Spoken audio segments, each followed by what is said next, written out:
willingness Yeah. that was saying about the media and stuff like that. But Ponder, to your point though, and Izzy's point too, for D Chicago, the school I went to, our stadium, well, it's not even our stadium, it's actually CPS, Chicago Public Schools. It's Gately Stadium, right? But it's right across from my high school. And people tend to associate that with my high school. There were a ton of fights just on territory, not nothing to do with race and nothing like that. Just, Right. and maybe some gang activity too.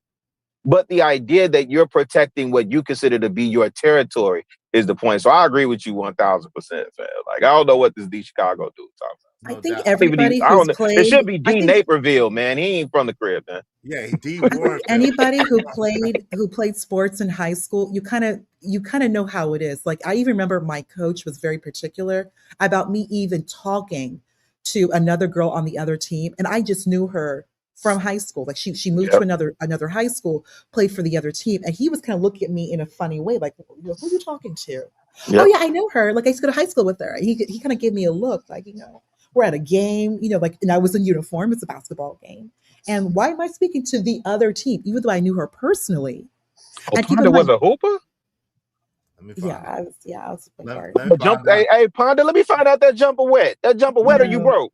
Oh Let me my God. find Let out. me get on. Let me get on. I don't want to change the subject, but I just on this one I take a little personally because I think many of us Indeed.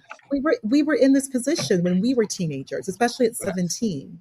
Facts. Hey, Noble Imhotep said bullseye is truth. He said LMAO. Now he changing it up. No, I didn't. If you know from the beginning, I literally said the same thing the other day when I brought this yesterday. I think I literally said the exact same thing. I think that was a territorial thing because of course I heard that two of the kids that was jumping, whatchamacallit, were black. One was light skinned, one was dark skinned. That's the story that's out there. Two of the kids that were jumping Karmelo allegedly were black. So I don't think it was a thing of a racial thing. I think it was, and that's why when the father came out, I commended the father from the very beginning. When the father came out and was up, but then there's some other shit going on with the father. We're gonna get into that in a minute too. Hey, Sleepy Lounge Talk said, this is great content. Been listening for over an hour. Salute to the host, panel, and chat. Shout out to you, Sleepy Lounge Talk. Appreciate you, family. Thank you. Shout out to B Sneezy is correct. Thank you, B Sneezy. Yo, y'all be easy. Y'all make sure y'all hit the like button. Likes are absolutely free. Let me let my man Blanco in here. Welcome to the show, Blanco. What say you, man? What up with a Blanco? Give me 1 minute. Well, go ahead. Go ahead. Okay, no Hey, problem. True, get your ugly tail up here, man. He ain't gonna be on camera anyway. I'll go back to the video. Let's go back to the video. Let's go. Oh, sorry, y'all. Okay, let's get back. So what did Karmelo say? He said about 3 words. Well, what happened the other time when Karmelo was in your tent? He maybe said hi. Okay. So what happened next? You said Karmelo was trying to talk to students. Yes. But the meet previous to this meet, was he under the tent talking to other students? I'm not sure. You had a track meet 10 days before this meet, correct? Yes. Was it that meet that he was talking to other students? Most likely. So that track meet was the Logos at the Logos Theater, correct? Correct. Let me clean it up a little bit. At this point, it became obvious to me that the students have been prepped by the state. What does that mean? I mean, you have to prep your witnesses, right? And at different times, it appeared as if the witnesses did not want to insinuate anything that would put Austin in a negative light. So if you hear me read the testimony where the witnesses are saying, I'm not sure, they are allowed to say that because you can't lie under oath. So if it doesn't make sense, it's okay. I'm just giving you the testimonies. And what happened in this incident when he was attempting to question the witness today regarding what other track meets did Karmelo sit under the tent? He says, I don't remember. I'm not sure. And that's why the defense said, but you had a meet 10 days before this meet. Yes. Okay, so it was the logos meet. And he said, most likely. He said, let me ask you something. Did you kids pull up photos of Carmelo Anthony on Instagram and pass them around and pass the phone around? He said, yeah. Do you remember Hunter being next to Austin? Yes. While he and Carmelo were going back and forth under the tent? Yes. But you don't remember Hunter arguing with Carmelo? That's a key point. That's a key point. So this witness is saying that Hunter and Austin approached Carmelo. I don't know if y'all are catching that. This witness is saying Hunter and Austin approached Carmelo. They're gonna swear that Hunter wasn't arguing with Carmelo, but he was standing right there in front of Carmelo as well. So that's at least two big boys, one of which is already 80 pounds bigger than the other. And that's two of them right there in your face. At least two. Now, there's going to be some other testimony in it which would imply that there was more than just Hunter and Austin that was telling him to get out of there. Because one of the boys actually said that he was one of the boys telling him to get out of there too. We're going to get to that in a minute. So just to show you, I don't know, something is corroborating this story about this video that's rolling around, but we haven't seen the video yet. It sounds like ChatGPT is talking to robotic. Well, she's reading. She took notes. Shout out to Queen Sheba. She takes very copious notes. Shout out to her. Very astute in her note taking, and so she's reading it like you know the prosecution and defense was asking and the witness was answering. So shout out to her. I do appreciate that. Blanca, you want to say anything before I go back to the video? Okay, he's setting up his show. Shout out to Blanco. Let's go. Let's get Mello. I don't remember what he said. He said, I don't remember what I said. I'm sorry. I don't remember what I said. He said, you told the detective that you remember Hunter being next to Austin while Austin and Carmelo were going back and forth. And now today you're saying you don't remember Hunter arguing. He said, I don't remember saying that. He said, well, let me refresh your memory. Here's the transcript. What you said to the detective is they were arguing and the brother hopped in. And you explained to the detective that Hunter likes to defend his brother. Yes, I said it. Uh-oh. You also made a statement that Austin Metcalf put his hands on Carmelo's shoulder to intimidate. He's like, no, I don't mean intimidate. I meant more like a warning, you know, like actions speak louder than words. Did you see the stabbing? No. Is Austin Metcalf larger? What do you mean larger? Like taller, bigger? Well, let me ask you this. Does Austin Metcalf play linebacker? Yes. Are linebackers bigger than receivers? Yes. So would not linebackers be intimidating by size, correct? Yes. Do you remember telling Detective Anderson that Austin was done with wanting Carmelo to move, so he grabbed him? I don't remember. And that was the end of that testimony. They go to the second witness, the state. Yo, wow. So what's y'all opinion of that? Is that damning? Is that eye-opening? What's y'all opinion? Is that just more of the Oh, I'm sorry. Go ahead. No, I was just saying, is that just more of the same? What's your opinion? Go ahead, Will and Wayne, you got it. I think that's pretty damning. I think it's pretty damning that, you know, he's telling all these things and then he's lying at the same time. You know what I mean? It's crazy to me. Really crazy. Yeah, I think for as much prep work as they did, and I'm really interested to hear what Blanco got to say. But as much prep work as they did with the witnesses, seem like, and it's obvious that they're going out of their way not to impugn, you know, the Austin Metcalf kid's character. But there are some gaping holes, and if the defense could, you know, put that in the tuck and bring that back later, I think it'll serve their case well. Izzy, if I may say something, I have to bring this up. Carmelo, his mother, why is your boy this weak? Why is he this short? That growth spurt is lacking.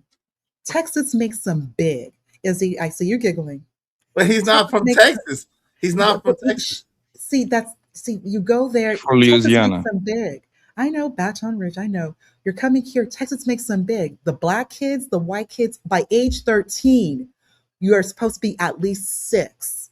By age 13, 6 foot. That's not how it is. But okay. That is how it is. No, And it is. he's here. Hey, hold on, hold on. You will readily see, Izzy, you will high school, it doesn't even matter. Dallas, Plano, Frisco, doesn't even matter. You will readily see a good 10% of these high schoolers coming at 6'1", 6'2", 6'3", 6'4". That even with the girls, you will be a 15-year-old girl, she could be a black girl, white girl, 6'3". Like these basketball teams, you will see height with these children, these teenagers. You have Carmelo, he's coming in, all this Texas height, this weight. He may feel a certain type of way. Like that's what I'm thinking. You're here and you immediately want to just defend yourself just so abruptly, as opposed to just fighting, like they go back and forth fist fight. Yeah, but You how can you immediately fist fight? Yeah, I wouldn't fist fight with a dude twice my size. Like that doesn't make sense. Like especially 2 or 3 dudes twice my size. Ain't no way I'm gonna fist fight that. it's just I know some people are going to disagree Yes, with me. It's yes. just So stab someone. Yes, yes, yes. Do yes. You it's weak, yo, fam. Self-preservation is the law of the land. I don't know how you was raised, but I was raised. If there's people trying to jump you, pick up a brick, pick up a stick, pick up a in middle school, in elementary school. What are you talking about, bro? I don't understand what y'all talking about. I don't know. Maybe I come from a yo fight. There's no such thing as a fair fight, pussy. What are you talking about? There's no such thing as a fair fight. God, See, dog. the fact that y'all dumb as hell, that y'all think that y'all in the boxing ring in the street, that's how you know that y'all are weak and y'all don't have no comprehension of anything, right? You're in a street fight. What are you talking about? Oh, it was a fight. Yeah. I'm gonna gouge you. I'm gonna bite you. I'm a god dog. I might rip your eye socket out. I might try to rip your nostril out. I was always taught, and I trained in martial art. I was always taught to avoid fights at all costs. But if you can't, you mash them. You make sure they never want to fight you again. So I don't know. You pick up a stick, you pick up a bat, you pick up a daggone. I am crazy. You better believe that. I am crazy. You pick up a knife, you pick up whatever you can find, you pick it up, and you make sure that they never ever want to fight you again. I don't know where y'all was raised. You, but it, you Yo, supposed to slap him with the white glove and challenge him to a Oh, 10 pace duel. stop this. Stop. Oh, There's no my 5 fingers to the face. Who is over here saying Oh, that? yeah, yo, no, Trying to yeah. rig James Supposed someone, to 5 slap him fingers to with the the glove, face. with the white glove. Wow. You're supposed to hit yo, him. Challenge. I how's challenge everybody you to doing a today? duel. Come on, this is Happy. high school. What You up, have Blanco? Baton. What Lesson learned. happy? Please feed your women listening. Please feed your Uh, children. This child, Carmelo, was already too small. How are you 17? Where's this height? This child was too small. He just um, malnourished. Okay, Izzy, I okay. get your point. You're Feed your repeating what children. you're saying already, man. Texas is Atlanta Giants. It's true. It's the high Listen, number school. one, I kind of get your point. In the South, the boys and the girls tend to be bigger. However, the average height for people in America, what is it, 5'8", 5'9", around that Oh, area? hell Yeah. no. Y'all need to O- eat Okay, digits. cool. Hold on, Number one, number two, most the people that is over 6 feet tall is like, what is it, less than 15% in the Yeah, world, I think, something like yeah. that. I mean, in America, In America America. actually got taller than the rest of the world, but it's still anybody, most people over 6 and over is not that the percentage is in Okay, then very stop low. feeding your children rice and tortillas. Eat real meat. That got nothing to do with Chill, nothing. Well, Hey, yo. Izzy, actually, the reason, Izzy, my brother is actually Chill, to six be, Panda. eight. I have actually another to brother be, Why6'5". I why That's she normal actually, for specifically rice and say can I rice and finish? tortillas? I don't know. Can I finish? tortillas. Eat your Yo, Yeah, children. we got. the Come thing, on, respect. One mic, y'all. One mic. the thing, actually, the thing that made the kids bigger in America than most places in the world is the amount of hormones and steroids that we're eating through the food. That's because we ain't supposed to be that big to begin with. All right. Yes, we are. Izzy, I'm 5'10". I'm the shortest in my family. I'm 5'10". So most Okay. people is not Damn. 6 feet tall like that. Now, America got the most overweight people on planet Earth is because all the amount of stuff, bad stuff that people we eat over here, right? But anyway, free.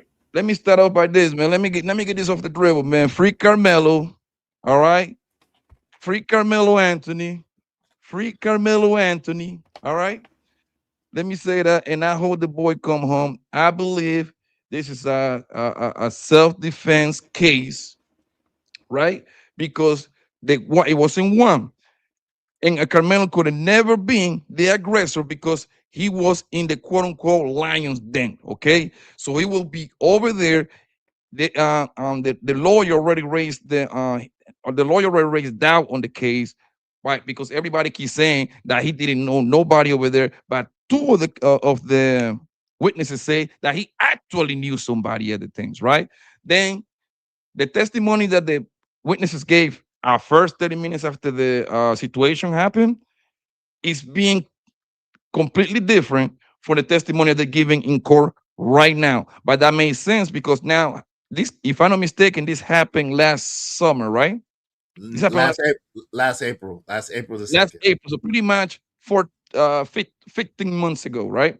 Yes. So what it means is that from all this time, everybody that has been put on the stand is in favor of the prosecution. You know why? Because they want to get a conviction. So what that means, it means that they have been coached. So the question that they asking from the prosecution is going to be soft question that they 95% of the time they know the answer, how they're going to answer because they've been practicing already. Hey man, where Carmelo was sitting over here? Oh, he was sitting to the left. No, I need you to say he was sitting in the middle. I need to make it put him in the middle. You see what I'm saying?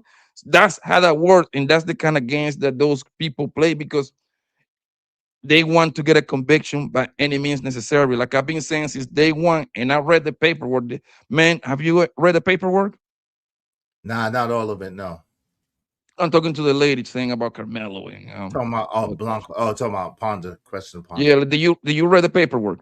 Well, she's I read on. the event. She's on Carmelo's side on this particular issue too. She don't think that it I should go just there. follow. I have my opinions, like I mentioned, Izzy. But when we're looking at Texas law, statute, case law, self-defense in Texas is pretty clear, Yeah, and this was that was it's very clear. And Texas has legalized like outright weapons for you to carry. Texas is not. It's like a permitless state. They A had to web. take away your right to own a gun. You don't even need a permit in Texas. right. Yeah, but the Those thing is men stayed that he have ready. it wasn't considered a weapon actually. It's considered a knife, but the thing he fall under the A utility he was knife. under 6 inches. Yeah, yeah. It's on the 5.5. It's 3.5 inches. We already went over that. We Yeah. already Yeah, it clear was on that. Yeah. basically what he had in his possession is like a utility knife Yes, it A was like a tool, like a tool, multi-purpose. or It wasn't a utility clear-cut knife. It's like a multi-purpose stuff tool, that tool. yeah. Yeah, tool. a utility. Mm. Yeah, Almost like a box cutter. Yeah. Well, not which even that. No, it wasn't a It's Boscata. like Yeah, one of that's those. just No, One of no, I'm those. not saying it was, but Iz was saying it it was was one of them flip knives. 3.5. Yeah. Yeah. Yes. So the thing with Carmelo is, I'm gonna be honest. Like, I want the boy to come home and self defense. I think his lawyer is doing an eye job, but to me, Oh shit. he's too passive. Yeah, too He's not passive. object. He's not objecting too many things, and he's supposed to be objecting every chance he get. You know why? Because those are the no, things. Papi, that's not Those are true. the Papi things that comes Blanco, up when no, Wait, no, you no, no, want hold to on, no. do hold an on, appeal. hold on, real quick, Ponder. Let him finish Yes, first, and sir. then you can counter when he gets finished. Let him finish first, y'all. He's not objecting to many things because when the lawyers do the objections, is the thing that goes on record for you to do your appeal. Yo, I'm appealing on this, I'm appealing on that, I'm appealing on that. You see what I'm saying? So he need to at least the objection at least is on record when you have to appeal if you lose the trial. But he's being too passive. He's not terrible, but I think he can be doing better. All right, go Papi ahead, Blanco, Ponder. you make a very good point. You make a very, very good point. Izzy, what he stated is that you have the objections on record. So on that transcript, when they appeal, they can go back to the transcript for what's on record because the Right, appeals process is nothing new. It's right, basically everything right there, the transcript, you argue from there. right. However, like I said, you do make a good point, Papi Blanco. But one thing is that this attorney who also is who's from Dallas, like court relationships and decorum and manner, being mindful not to piss off the judge. So properly finessing the court so that you don't come off as an attorney that will aggravate and piss off the judge, that he could make a standing that could be against you and your client. So you make a good point, Bobby Blanco. What I'm just responding to you is that court relationship and candor. You don't want to overuse. You don't want to you don't want to just unleash the clip. I see your point, but it's still court though. It's still relationships and manner and candor, so that you don't do too much that could piss off the judge and that he could respond to in a negative way that may negatively affect you and your client. You see what I'm referring to? No doubt. Give me a Because second. one thing, Izzy, is that That's we have to remember this is not Dallas County, this is Collin County. It's a right. whole different world there. It's very, very, very different. Relationships matter. And you You don't know, want to do anything to piss off these judges so that the judge can come back in a real slimy way that's legal, but it does not work in a beneficial way towards you and your client. So I just want to respond. Give me let me one say second. this 10 seconds. Hold on, Blanco. Give me a second because I'm past the Keon. Give me a second. Illis Gaiman says, I feel like the twins was jealous of Carmelo and Smart and advancing in sports at a faster rate. Shout out to that. Keon, what's up, Keon? Sop Passe, what's up? Sop Passe, Freedom. Hey, Freedom. Said facts. Is ain't no rules. Always got to make sure you make it home. That's right, Sop Passe. Shout out to CJ Brooks in the building. My man Kojak said, like I tried to tell you yesterday, I was in a similar situation as Carmelo, 3 grown dudes and 1 female classmate against me, 5th grade. I laid all 4 of them out. Shout out to that. Coach said, in a street brawl, ain't no rules. I'm using anything and everything to at least try to delete you. Exactly. So I got to make it home, man. I'm all I got. A shout out to Genesis. I am. Hey, sugars. I'm with you. Fight to the end. Hey, fight. Yeah, you got to fight for your right to party, right? Ignorant TV says she being condescending. Isn't? No, she's not. Not in this particular case. I know of Ponder. I know when she is and when she's not. OG Sigma said, and the I'm 6'7", 220 pounds. In high school, I was 6'4", 200 pounds. Shout out to that. Chalk said, right, Blanco. What's up, Chalk? This gonna be tough one for him to beat though. Yeah. A knife is a weapon. Y'all are crazy. Well, listen, a knife by Texas law is defined as a blade that is 5.5 inches or longer is considered a weapon in Texas. And even that is legal for an adult to carry without any type of permit, unless it's an unrestricted location, which if the blade is less than 5.5 length or higher, there's no such thing as a restricted location. We looked it up. I pulled it up earlier, so we don't sound crazy to people who actually know the law. JD 1975 said, we're an outlaw state. We have Walker, Texas Ranger, RIP Chuck Norris. We don't play here. Shout out to Texas. Already, JD. Black and Proud said Texas also have the stand your ground law. Yes, they do. Go ahead, real quick, Blanco, and then I'm gonna pass it to you, Keon. I got you. Y'all make sure y'all supporting the show to keep our show going. All right, everybody. Izzy, do you mind responding to Andrew Taylor? Problem is that he wasn't an adult at the time of the juking. Izzy, just to remind everyone, in the state of Texas, 17 is an adult. The age of 17 is an adult. You can stay in high school until the age of 19. But in the state of Texas, the age of 17 that's why they're years, that's why they're charging he's him being charged as an adult. Correct. As an adult, yeah. Yes, and also Papi Blanco, his attorney. Hold on, Carmelo's. I'm sorry, I just want to just tell. Wait, give me a second. I gotta let Blanco get it in real fast, and then I gotta pass it to Keon. And then you can have it after Keon. Go ahead, Blanco, real fast. I know who his lawyer is. The thing is, what you said, you're not wrong about person the lawyer, right? I mean, the judge, right? But one thing I study about the great lawyers, they're gonna get their shit in. That's the point. It doesn't matter you get pissed off or not, because the purpose is to communicate with the jury. That's the whole purpose.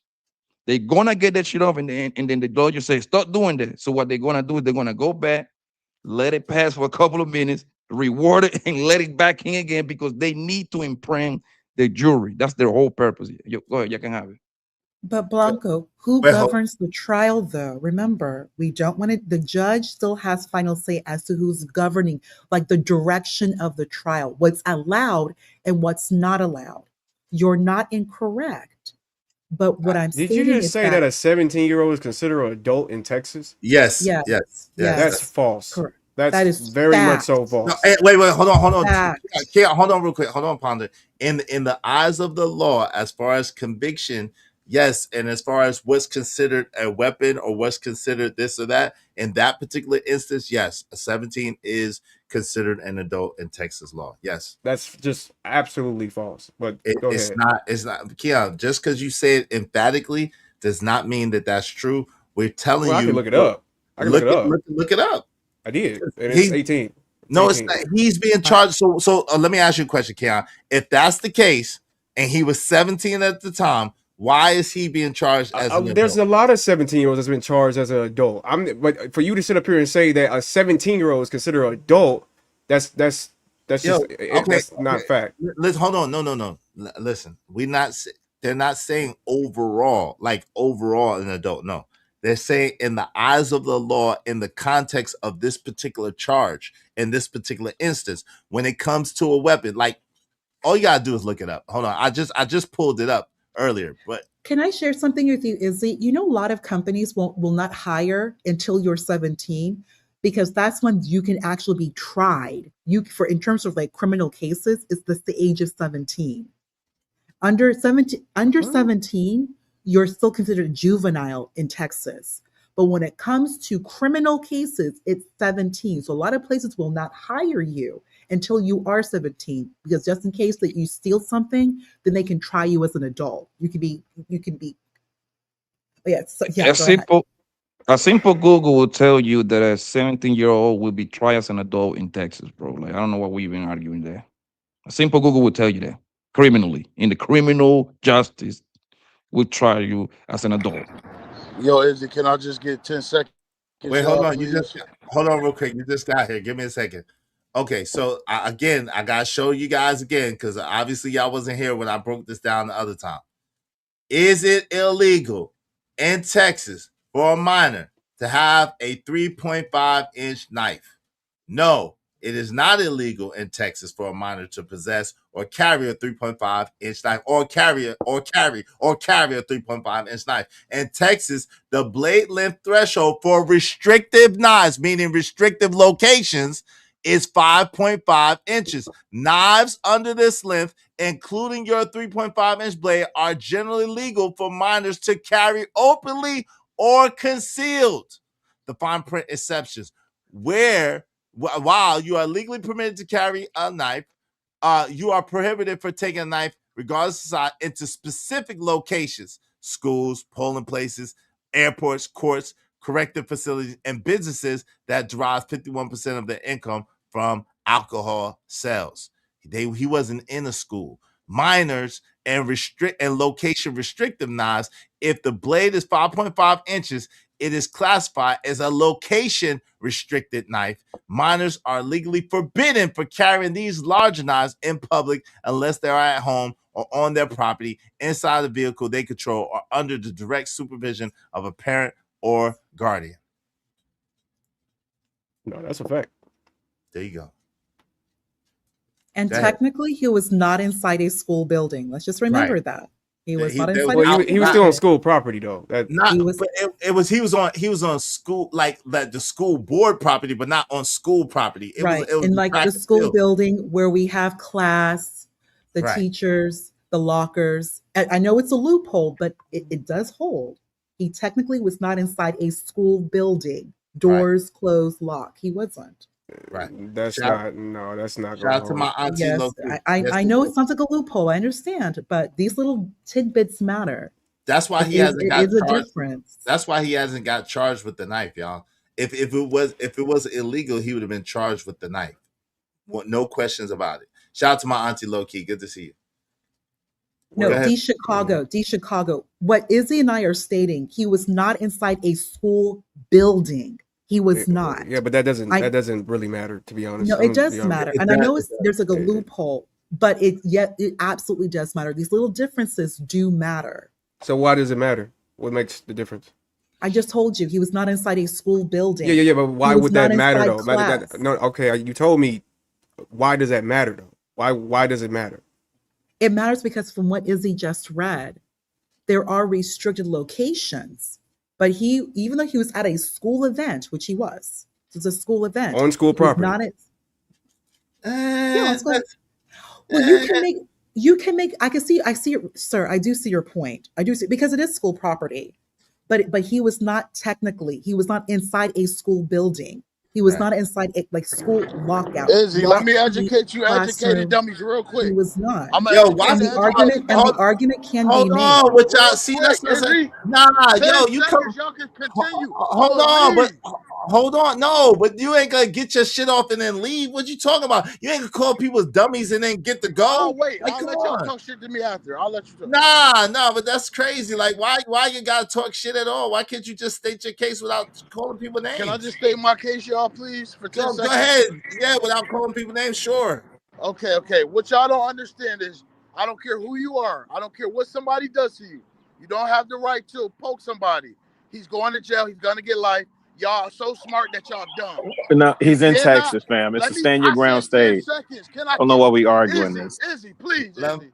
Nah, but then you go with the insults. 10 Hold on, let it go. seconds, y'all. Compose yourselves. I understand y'all don't have Take your own advice. Exactly. impulse control. Stop. He Listen. trolling right now. Like I was saying, y'all don't got the right to hurt people because somebody tried to bully you, you punks. Stop thinking y'all can just hurt people because somebody said, hey, man, you can't be over here, man, so we can stab somebody in the heart. Y'all wrong. He going to jail for life. I said it. Ignorant TV. That's all I wanted to say. Peace to you, family. Did you get enough cooning out? You definitely lived up to your name on that rant. Did you get enough cooning out? Did you meet your cooning quota for the That day? was the smartest thing ever said. Y'all just want to act like it ain't the No. truth. Okay, but y'all gonna be mad. You Hey, can't shout poke out to people. you. He should have clocked him in the mouth. He should have hit him in his nose. Hey, yo, man. Ignorant. Is Texas stand your ground? You're the smart one. You tell me, smart. No, I'm asking Come you. on. No, you're actually smarter than me. I'm asking you. It's just a hold yes up, or hold no. up, hold up. You're asking It's just me a yes or question. no. It's just a yes or no. I say you It's tell a me. yes or a People no. like you Is ask Texas questions when you fake think you know the answer. Just say the okay? answer. So is Why you Texas wanna? stand your ground? I don't know. Okay, thank you. Yes, it is. Izzy, I just want a correction for Papi Blanco and the other person. The location restricted, like you said earlier, is over 5.5. 3.5 is not subject to the Texas Penal Code prohibited laws in regards to the blade length.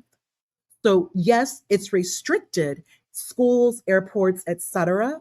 However, that only applies to the over 5.5. So the what he had, that blade, which we can't say is a knife, or let's just say a blade, 3.5, it does not fall under what Texas Penal Code has documented. And I can actually pull the statute right now for anyone wondering.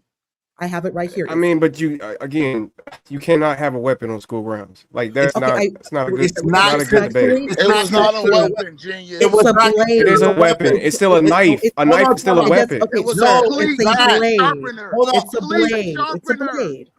Blade is Cleat a weapon. sharpener. Hold on real Okay, quick. and so Hold is on. my fist, and so is a It was- hammer. Yes. And yes. so is Yes. Joseph Jackson's brown leather belt. These are all weapons. So is a Sure. switch from a tree. They're all weapons. Anything can be considered a weapon. Yes. Yes. That's my But whole not- point. Okay, But no. legally, that is not considered a weapon. That's why he hasn't been charged with it as a weapon. No. Legally, it's not an illegal weapon. It's still a weapon. No, but that's the thing. So if That's it's not not what's an being illegal, argued right here. right? If We're in it's not an court. illegal weapon, then that's because not, it's still a weapon, and you can have a weapon on school A butter grounds. knife can be a weapon, genius. Y'all Right. so smart that y'all dumb. right. A It's not a butter weapon. knife can Hold be a on. weapon. Izzy, Don't do Izzy, that. what about a football cleat? Is A that a weapon? A toothpick. football Right, cleat, could that be right. considered a Toothpick can be a weapon? weapon, genius. Anything. What about a anything. baseball bat, Izzy? Is that a weapon? A Are y'all baseball really bat? trying to argue that a knife Yes, is not we a are weapon? No, but arguing because these Izzy even semantics said if you do look at matter. Goodfellas, the Court. pen that Joe Pesci used in Goodfellas, that could Okay, be considered let's a all. weapon. Yes, very true. Let's everyone on the panel. Remember, we're now in court. Bro, my farts Semantics can be a weapon. matter. My farts can be a weapon. Well, I definitely bet can. they Come on, what are are we with that talking about? sulfur I ignite. bet They they are. could. What are we This talking nigga about? crazy. We believe you. We believe you. We know you stink. Hey, yo, y'all support the show, man. Let me read this real quick. Shout out to Joseph Moore just laughing. What Score said, the hate is real. Yes, it is. He was just trolling though. Andrew Taylor said, problem is that he wasn't an adult at the time of the juking. Well, he was 17, but yeah, I get it. He wasn't 18. Scorch, waving the best. I know it's you, Scorch. Yeah, I looked it up. They said it automatically goes as an adult. That's crazy. I Texas told is you. nuts. We told you that. We wasn't making it up. We tried to tell you. I ain't said you was, brother. Damn, I just said you was right. You ain't got no brother in my face. Damn. How you gonna throw Yes, that all in your face? yes, Pause. yes, I do, Keon. Yes, I do, Keon. Yes, Yes, I I do. Yes, do. I, yes, I do. Yes, I do. Yes, I do. Yes, I do. What's up, Scorch? What's going on, Scorch? What's going on with you, man? What's up, man? I got How you one doing? question. What's I'm up, good. How about everybody else, man? What's up with That's you? Hey, good. I got one Peace, question. family. So, would you knuckleheads be happy if he just pulled out the javelin that could have been standing next to him and stabbed him with that instead? Or would y'all still have the same complaint? It was a damn pocket knife, man. Come on. If he was gonna get charged, they would have charged him for it. We're talking about we're talking about a nuance that had nothing to do with the case. If that was the case, if the way how Texas is, they're gonna throw the book at you. Yep. Charge you with everything they charge you with. It's the same in any other state. It's a stand your ground state. Hell, you come to California, they done took our rights away that if you are a homeowner and somebody breaks up in your house, you can get sued if you turn around and shoot their butt for breaking in your house. In the back, So though. But it's all Texas is the according based. opposite of that. Let him finish, Joe. Well, Let him finish. I mean, come on now. If I break into your house, do I deserve to get shot? Pop. But I'll yeah, wait. No, In Texas, they no. gonna tell you, yeah. Yeah, in Texas will be Huh? shot. In Texas, they gonna Yes, he tell you, will. yeah. You just heard Yeah, Ponder he say, will be uh, shot. uh. That's Yes, not Go he ahead. will. true. But That's not see, true. Yes, he will. this is If you Hey, help on Wait, people's y'all. yachts in Texas, Hold on, y'all. One mic. Let him finish. Go ahead, Squirt. Izzy, this is my biggest complaint with this thing. Mm-hmm. Regardless of the fact, them twin boys wasn't even supposed to be there. Ain't nobody talking about that. They was suspended. They was kicked off the damn track team because it was they wasn't participating with the rest of the team. Right. So After they're gonna strike one right there. Yep. After the meet, after they track meets. Yep. So that's one problem right there. Y'all Yep. complaining about a boy, this young man that's sitting up there that got there and happened to be talking to his friend that He is thought it well was known that they have and told him it was okay to sit down. Mm-hmm. First of all, I don't have a right to come to any one of y'all anywhere in there and tell any one of y'all that y'all gotta leave when I don't carry the proper authority to do so. Fact. Yes, you Period. do. You got freedom of speech. This is America. You can say whatever you want. Yeah, you got. Y'all gotta can't- stop Hey, misquoting you freedom of got, speech. you got have freedom to- to get your. Hold on, but you can't put your hands on You people. have Though. freedom to get. Hey, you have freedom to get your mouth popped too. So Right. with that You same can't put freedom your of hands- speech. That's See, a so fact. and I mean, here go the thing. Yeah. We arguing about stuff and we don't see what's really going on. Izzy, now put this in your chat yesterday, and I don't think nobody paid attention. We better wake up. Yep. Because we're gonna look up one day and we're gonna be in a civil war within the United States, and it ain't gonna be good. Because the sad part about it is this media, this government, and all these yahoos walking around here making sure that we as a people are not sticking up together. Right. We don't stick up for one another. You talk for your we. Don't talk for us. We ain't French, baby. We ain't French, baby. Hey, well, Plenty you know, of our people you know what's what? up. Speak for Hey, you yourself. can take All that your, scary ass talk. ain't nobody He's talking scared, fear. dude. He's a scared old Ain't man. nobody talking in That's fear. what these I'm old speaking. dudes do. I'm telling you, y'all. We Ignorant gonna crazy. wade in the water. We gonna wade in the water. Look, Uncle I'm Ruckus. telling you, Uncle that's Ruckus. that scary Uncle ass old Ruckus. slavery talk. We ain't with that, nigga. The new generation. Steven, You old heads gotta go. Y'all gotta go. If I gave your ass a gun right now and sent your ass to goddamn Iraq, your ass would be scared. Shut the hell up. Yo, ass, you know damn well you talking. You just talking because your lips work. You just talking because your lips work. You don't know me, goofball. I don't know. You don't know me You either. just You implied don't know me something. either. But what you Hey, listen, you don't I'm know going me off what either. you said. I'm going off what you Hey, said. no, Men, dude, you going men off of what you address feel. said, not how you Hey, feel. I'm telling you what hey, you dude, said. it ain't was about how I some feel, weak man. It's ass, hey, scary crybaby shit. Men talk hey, about Izzy, dress how you feel, Izzy, not Yeah, how yeah. you Izzy, Hold telling me on, how hold you on, Izzy, Ignorant. feel. Hold on, Ignorant. Hold on, Izzy. Ignorant. Yeah, Bro, what's you up? telling me how I'm you Hold ask you on, one feel. question. Ignorant. Hold on, real quick. One mic. Go ahead, He got Scorch. the perfect name. He got the perfect name. Hey, Izzy, and you know Yeah, this. What is Bible prophecy saying? Tell me that we're not in it right now. We're not watching it. yeah, it does seem like What that, does the brother. Bible say? See, this War is a to war. problem. This That's is a a fact. These problem. weight in the water niggas gotta go, gang. This the Hold problem, gang. on. Okay, one Hey, mic. Let him nigga, you'll finish. be the first one gone. Let Yo, him these finish. weight in the water, scary ass niggas gotta go, gang. Let him This the finish. issue. Hey, They preach fear. Izzy, They do you taught hear their any fear children to coming be out of my scaredy mouth? cats. See, they No. still preaching it. He's still preaching be a coward. Should- Get out of here.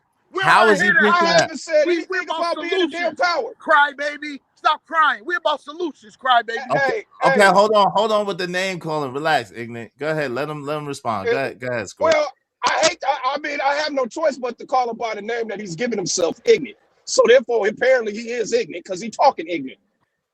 See, Dude, you man, so you don't dumb, know you don't nothing. know I mean, ignorance Come on, is the seat of come on. knowledge. Hey. One mic, man. One mic. Come on. no, let him go, Izzy, because he don't know who he's talking to. That's the whole problem.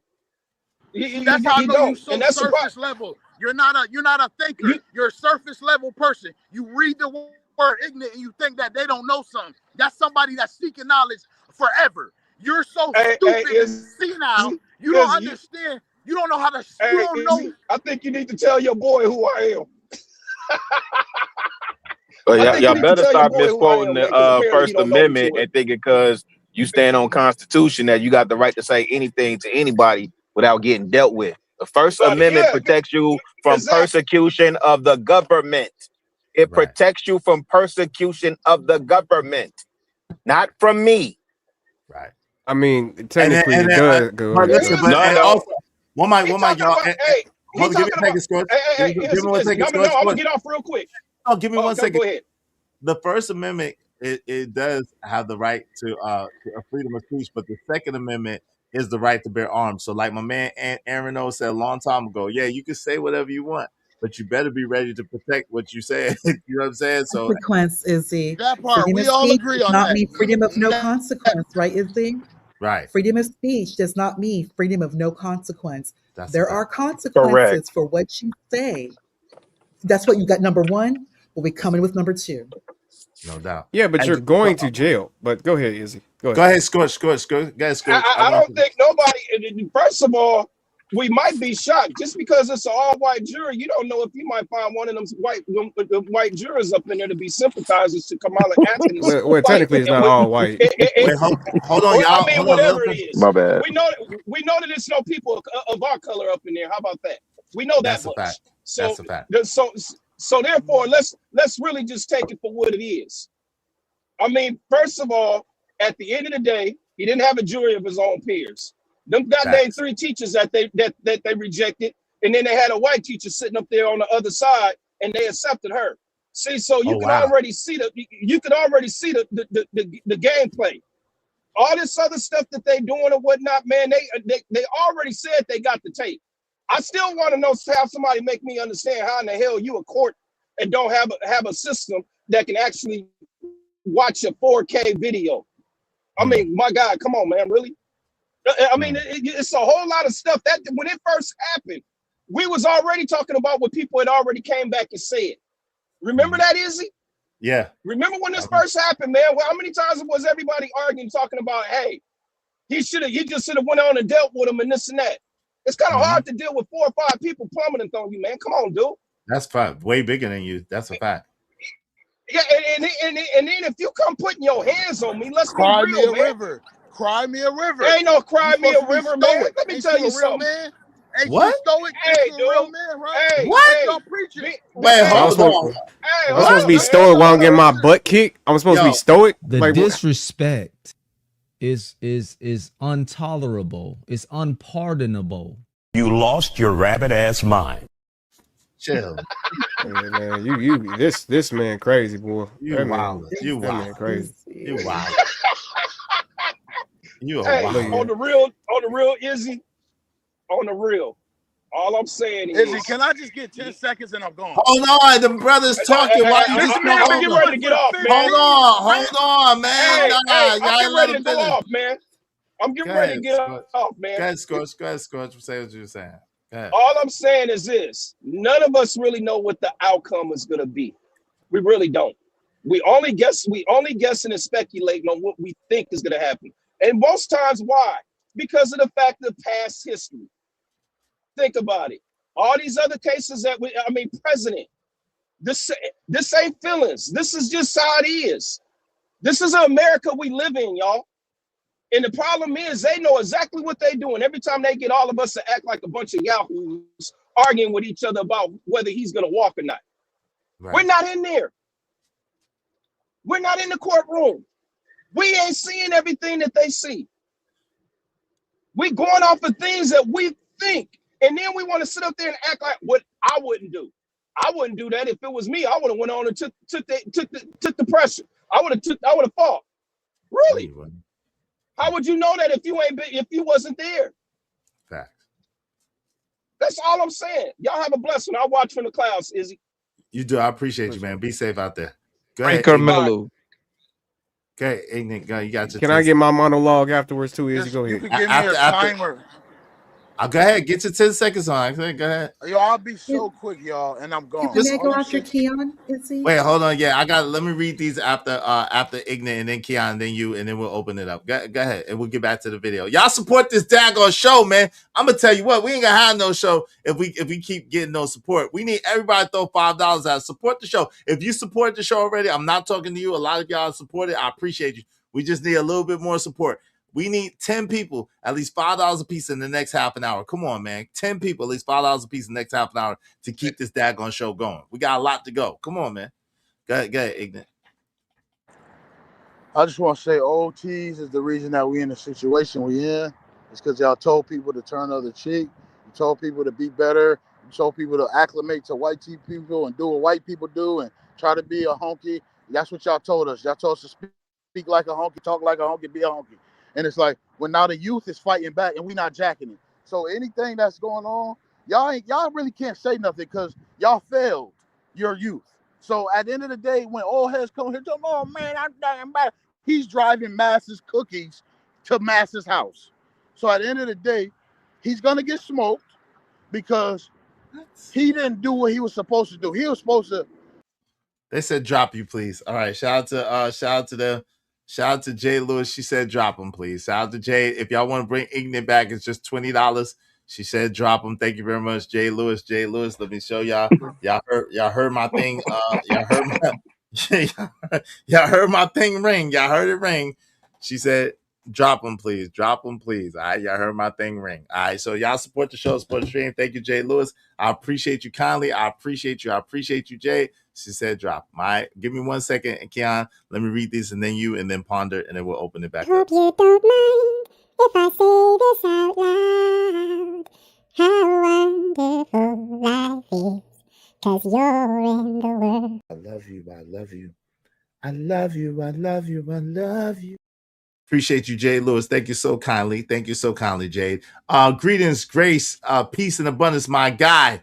Vaughn Bryan, good to see you, good brother. Good to see you. Freedom of speech does not mean freedom from consequence. 100. That's right. What's up, Coach Ferg? Shaking in their Jordans. Oh Lord. What's up, 6? First rule of debate. First insult thrown is the loser. Okay. I say Eddie was the only coward. Okay. Jay Lewis said that tongue is double-edged sword. How about that, Nigmas? Shaking my damn head.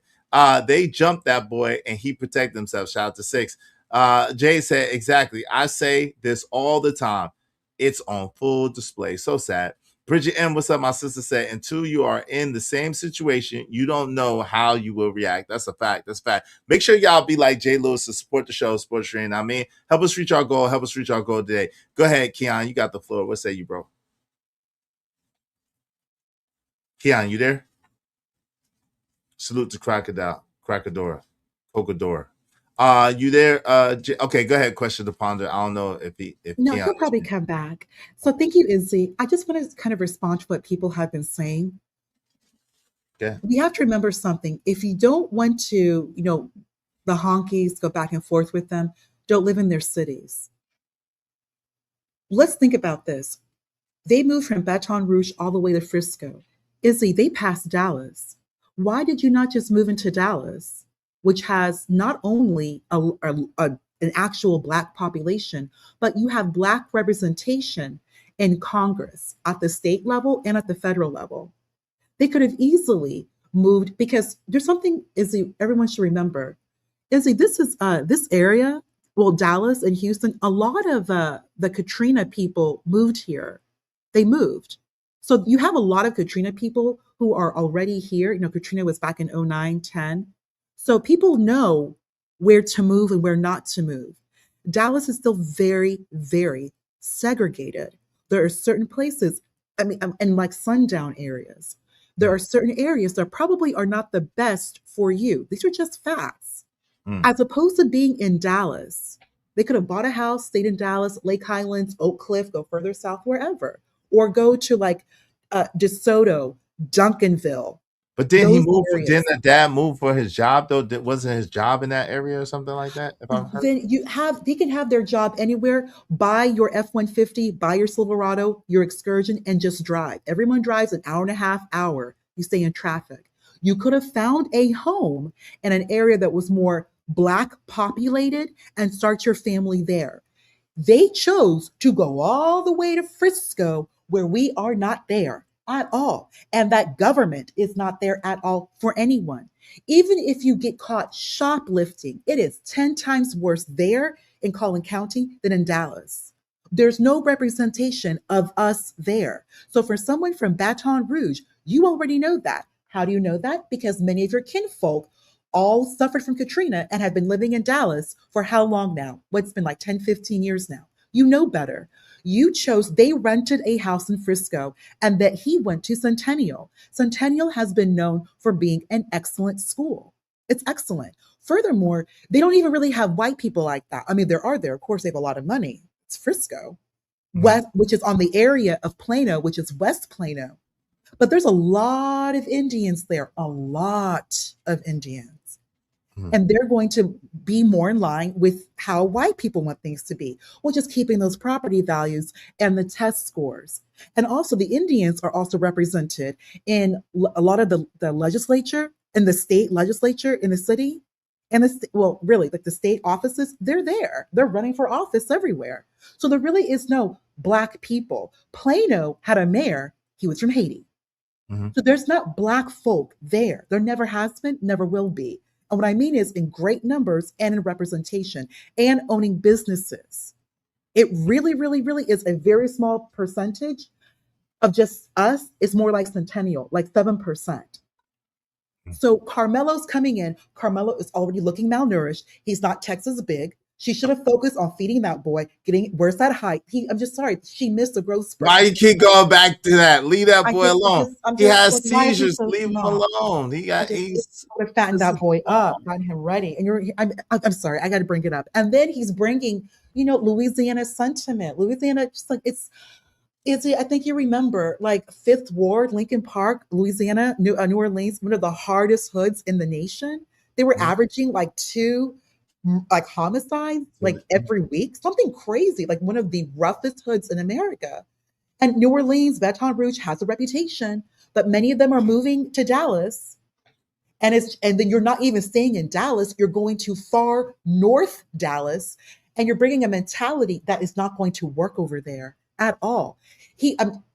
Just what he did, I see what everyone is saying, but the fact that was his first inclination was to go to the blade and do what he did to Austin as opposed to just laying hands. They could have just fought it. I see what you're saying, Izzy. I do. 4 against 1. But that right there, like you're just moving to stab someone. At the end of the day, he did stab him. Why not just go down? You should. Because why would you throw down on the bleachers with 5 bigger dudes than you? That doesn't make sense. I don't know. I hear what y'all saying, but that just don't make sense to me. That there's some butt whippings that you shouldn't have to take because you don't know if you're gonna make it. You're on the bleachers too. That's another thing that no one's considering. Them bleachers are metal. You're on the bleachers. It's raining outside. You know what I'm saying? Off and on, whatever the case may be, it's 5 much bigger dudes than you, and they want you out of there for whatever reason. And you think your buddy is next to you, but your buddy done switch sides on you. He clowning, pretending like he taking a video, maybe taking a video. You know what I'm saying? It was a lot going on. J. Lewis Okay, said, what right. about running, Izzy? How about get up? I'm running. How you gonna run on the bleachers? How you gonna run on the bleachers? It's already small. Be agile. Be Man, agile. I know people are going to be mad at me, but it's just like it just went so far, and now you have a teenager unalive, and another teenager up for first-degree murder. It just like both of them, one life Lives have is changed gone, forever. the other life is now changed forever. Now that's true, but And now he's been think, made like a racial case. yeah, it's not, but I get it. Hey, Bridget, You don't know. You don't know Okay, you're going to be into a fight until you into a fight. All that Monday morning That's a quarterback fact. sounds so good. He should have got up and run. He should have talked the twins to death. He should have prayed. He should have do the Allah thing. He should have, like, come on, bro. Y'all need to stop with that, yo.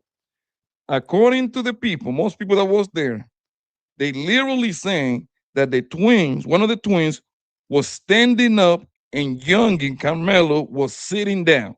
Sitting down, yeah. That doesn't mean the white boy's the aggressor. I don't know what else it will. Yeah, I don't know what else The it will. white boy, Papi Blanco, the white boy definitely was the aggressor. Not even a question. The arrest record also details that as well. He started it. He did. He touched the boy first, Carmelo. Touched him yes, first. He did. And I'm this not is the point that Papi you Blanco, no one is denying right? that. That's what's in This is writing what you as understand. well. So how is that not self-defense? Once, listen, the thing is, lady, that once you put my hands on me, on anybody, you don't determine my reaction. I'm sorry. In the perfect world, in most fights, I'm gonna tell you how most fights is. You touch me, I touch you, we fight, and all of us go home. That's like 97% of the fights in America on planet Earth. But that That's if we know each other. you don't know how it's gonna go. You touch me, buddy don't want to fight. You're gonna pull out the knife, you're gonna pull out the blicky and give it to you. That's just how life is. For the most part, you go home. Hey, so let me ask y'all this, or at least really just specifically ponder. Let me ask you this. Do you think that he would have had the knife if it was just Austin and it wasn't the other people around? Do you think that he would have pulled the knife out? The blade? I'm not sure. The blade, I'm not sure. That's a slippery slope. What, 4 against 1 or 5 against 1? He's already smaller. He's not from Texas. He's like it's like a foreign man in a foreign land. He's doing from well Baton at Rouge, his so high you know what school. time. So when you saying that, if it was one-on-one and it was just Austin that walked up, you wouldn't assume that he probably would do the opposite? Honestly, I don't know. Keon, you know the Austin dude was a bigger dude than him, right? Yeah, he was 6'1", 213 at the time. Yeah. And that's why I keep. Go ahead, Ponder. Rilla, that's why I keep bringing up is that you have someone who physically does not even look Texas. Because if there was a black kid from Texas, you would have the height and the build. Oh, I see. Ponder, stop it. Went at him like that. So you tell me there ain't no short niggas in Texas, Ponder? Like, what are we talking about? Absolutely not. No. I don't even think that's what she's saying. I'm saying this what I heard, or maybe I'm missing it, Ponder, but. If that was linebacker on linebacker, that activity would have looked a little bit different, Keon. Yeah, but I'm not even saying that. I'm just saying if it was one-on-one, I think it would have been one-on-one. So wait. So you think with an 80-pound differential in weight, you think the young blood had a chance and he should have? Yeah, I don't know, fam. I don't think he would have pulled the knife out. I think he only pulled the knife out because there was multiple people and he knew that, just like anybody else knows. If I fight him, they're going to jump in eventually. So that's why he set up it, and that's my theory. I don't disagree with that either, that aspect either. But it's hard to It's hard to speculate because we don't know. What we do know is that you had two big dudes approach him. I do agree that it's not racially motivated. I think it was territorial, and the dudes was trying to punk him.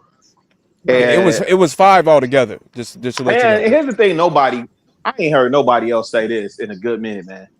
How about they just don't go over there to him? Period. That's what I'm saying. That's what the Monday night quarterback in that question to ponder was doing. Why she didn't sit up here and say that Austin Metcalf could just set his ass there and none of this would have happened in the first place. He could have not put his hands on him and none of this would have happened in the first place. He could have not tried to intimidate a black man with his white supremacist ass mindset and none of this would have happened in the first place. Okay, Keon, you're not bringing in race. It looks really, really weak. The fact of the matter is you have one school and you have a kid from a different school who's in your territory. He goes to Centennial. You're not even familiar with the area. Karmelo goes to Centennial, which is a much, much different school than where Austin and his brother goes to. What is the point? Yes, it is a point. You're not from there. It's very territorial. They did not want him there. And you already are coming. Well, they should have went and told the goddamn official. They could have told a coach. They could have told the teacher.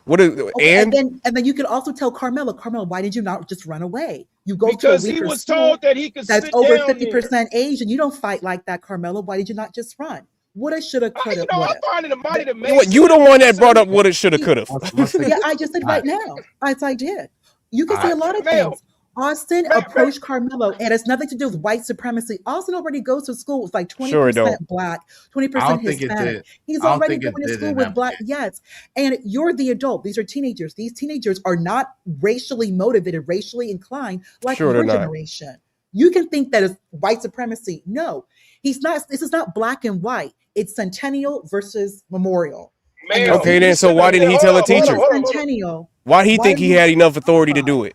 Why does a 17-year-old think he has enough authority to move another 17-year-old off of where he doesn't want him to be?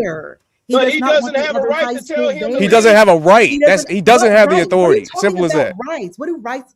Izzy, John Galt mentioned rights too. What is all these rights? What does that mean? Because it matters. He doesn't have what is right? What do you mean he doesn't have a right? I don't have a right to come to a public space. What does rights mean? What do rights have to do with anything? What is a right? Because it would make you guilty if you didn't have the right to do it. What are you talking about? Like what kind of question is that? What is a right? No, I don't know. What is a right? I don't look it up. Look it up. I'm not about to act oblivious with you, but what I'm going to sit up here and tell you is that he did not have the right, nor did he have the authority. Do you know what authority means? Let's say authority. Since you don't know what right means, let's go with authority. He didn't have the authority to get up, go to that young man and tell him that he needs to move away from his territory when it's not his territory. It's not something that he owns, and it's not something that he gives any type of right to. He doesn't have the right to that tent. He doesn't have the right to that space. He doesn't have the right to any of these things. So why in the hell do you think as a 17-year-old kid you have the moment to actually get up, get your ass over there and take him away from where he got to be? You don't. And that's the whole entire problem. This is why this is self-defense, because you didn't have the authority to do that, but yet you felt like you did. And not only did you do that, you went over there and you put your hands on that man. You put your hands on him to make him get out of there. What are we talking about? You're short and you bring bad luck. I have a right to remove short people from the other high school. That has nothing to do with the scenario, bro. This is ridiculous. You're not from Texas. You're short and you bring bad luck. I have a right to remove you. Why do you keep harping on that? Hold on. One second. Silent. One second. What's up, Rilla? What was you saying? Go ahead, Rilla. What was you saying? Why you keep harping about his height? Okay, wait, hold on. Rilla, go ahead. Hold on. We get ready to debunk this thing about rights and this and that. He didn't have no rights sitting over there. Well, neither did the damn twins. They was kicked off the team. So therefore, if you kicked off the damn track team, what the hell are you doing there? You don't belong there either. I don't know if that's you ain't real. On the team. No, it's been all over. The coach, they said the coach got up there and basically said he had kicked them off the team. Yeah, their coach. Yeah, the coach said it. He confirmed that. Yeah, so therefore, it's like if I'm off the if I'm off the team, I ain't supposed to be nowhere around there. I'm off the damn team. What the hell are we talking about? All right. So give me a second. Give me 1 second, y'all. Give me 1 second, if y'all don't mind. Hey, y'all. We listen. It's a lot of It's getting good. We got 16 minutes. We need 9 people. In 16 minutes, at least $5 a piece to keep the show going. We're coming up on 4 hours. Support the show, man. Support the stream. Now, hey, if I send you $5, will you stop asking? No, nigga, if I get to the goal, no. If you help me get to the goal, I'll stop asking. Hey, listen, you can say what you want. I need some headache medicine for y'all niggas yelling and screaming. I need some headache medicine yesterday. I appreciate that. Hey, sip on more. Sip on more. Hey, Bridget M said they moved. Hey, listen, I'm gonna tell you what. When I get 9 more people $5 a piece, guess what? I ain't gonna say nothing else about it. Hey, Bridget M said they moved. Where they wanted to move because they could. Shout out to Bridget M. And you need to behave where you move. You don't like it, we're gonna tell you how it is. Jay Lewis said, "Really?" She said, "What do you mean behave? I don't get this. Hold on, y'all. Give me a second. Shout out to Bridget M. Stash. Thank you so much. Thank you. Come back. Hey, come back, Bridget. Come back, Ponda. She got Ponda out of here. She said, "Get Ponda up out of here." Thank you. So that's 7. Now my man, Kojak 3 and 3 the Great. He said, "You know what to do." That's 6. We just need 6 more people, at least $5 a piece to keep the show going. Let me celebrate Bridget first. Thank you. If y'all want to bring Ponda back, it's just $20. Shout out to Question to Ponda. Appreciate her being here. That was some dope information. You know what I'm saying? But let me celebrate. Bridget first. Thank you, Bridget. Hope you don't mind if I say this out loud. How wonderful life is, 'cause you're in the world. I love you. I love you. I love you. I love you. I love you. All right, let me celebrate my guy, Emperor Kojak 3 and 3 the Great. Appreciate you, bro. Thank you. Got his own money. And baby, when I tell you he's got his own money, I mean the boy has got his own money.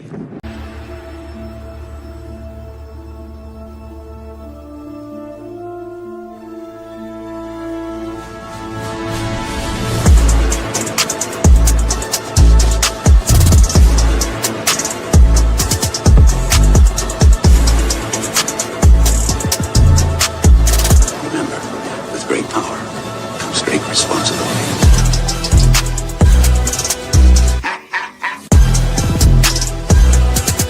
I'm Spider-Man.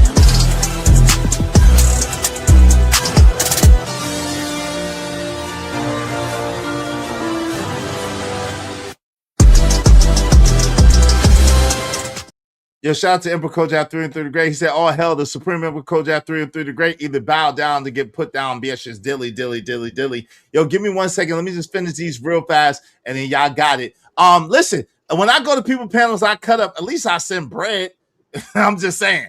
Hey, sorry I was behind. Shout out to Jay Lewis. She said, "Dang, my granddaughter went to University of Texas. She would always state how horrible it was." Shout out to Bridget M. Said, "So it's the mother's fault because she kept her malnourished?" That's a bunch of BS. Shout out to Bridget M. Jay Lewis said, "You can talk all you want, but please don't touch me." OG Sigma said, "I'm not gonna lie. All this height and weight shit y'all keep bringing up sounds crazy to me because my boy Jay Silva was 5'9" and he beat up a six. Come on, man. Stop it, bro. Y'all told me, I don't know what y'all told me. No point. Being territorial can get you hurt. Yes, it can. Preach, brother. He don't own the air. They feel like they own the air. So ridiculous. Teach your kids to leave other kids and adults alone, because I'll delete your kid if they mess with me. Damn, Cole. Damn, Cole. Shit. Tell them how you really feel. All right, y'all got the floor. Tell them how y'all really feel. Yo, is Frisco still a sundown town? Hold on 1 second, bro. Hold on. Yo, what's thanks up, for the person. Rocky sent me $20 on the Cash App. Thank you. Salute. And the other person didn't say nothing, so I don't think want the real name to be named. Thank you for the $10 Cash App, the other person. So thanks for the 2 people with the Cash App. I appreciate you.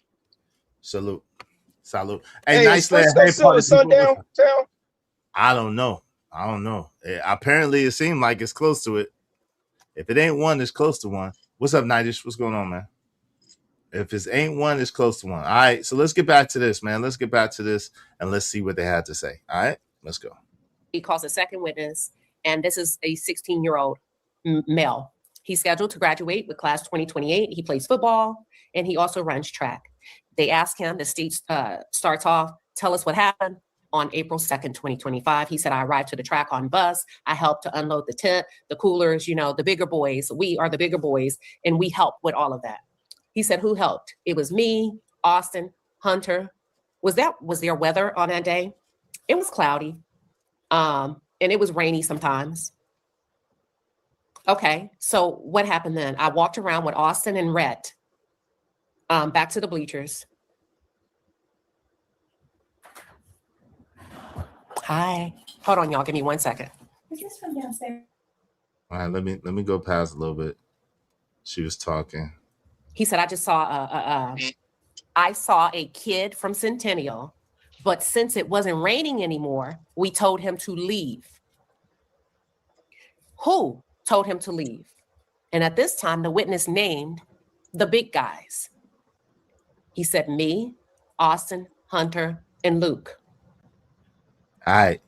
So now I don't know. He said Rhett before, but me, Austin, Hunter, and Luke. So that's at least 4 guys. So that kind of goes according to that video that they was talking about. What's up, Reese from Philly? That goes according to that video, Connor, that they was talking about. That said that more than Austin approached Karmelo Anthony. I'm just saying, even though the video hasn't been presented in court, right? Even though the video hasn't been presented in court yet, right? Which video is? Allegedly, there's a video out there that shows what happened, and it shows that they actually jumped Karmelo, and that more than Austin put hands on him, and but Austin was the most aggressive, and that's why he got like a phone video or like a like a phone video. They got multiple videos. The only reason we haven't seen it because the court's still going on. We're gonna see those videos literally right as soon as he's found guilty or no guilty. We're gonna see them. Well, I wish they would present it because right now the defense look kind of. I ain't gonna lie, they look kind of pussyfooted, brother. They look so soft, right? Hold on, wait a minute. They look so. If I could go on my monologue, because I never got to, but. The defense looks so soft for Karmelo right now. They don't, when they cross-examine, from what I'm hearing, and when you read the paperwork, they're either asking the same questions the prosecution basically is asking. It's really nothing that's kind of aggressive when it comes to asking questions.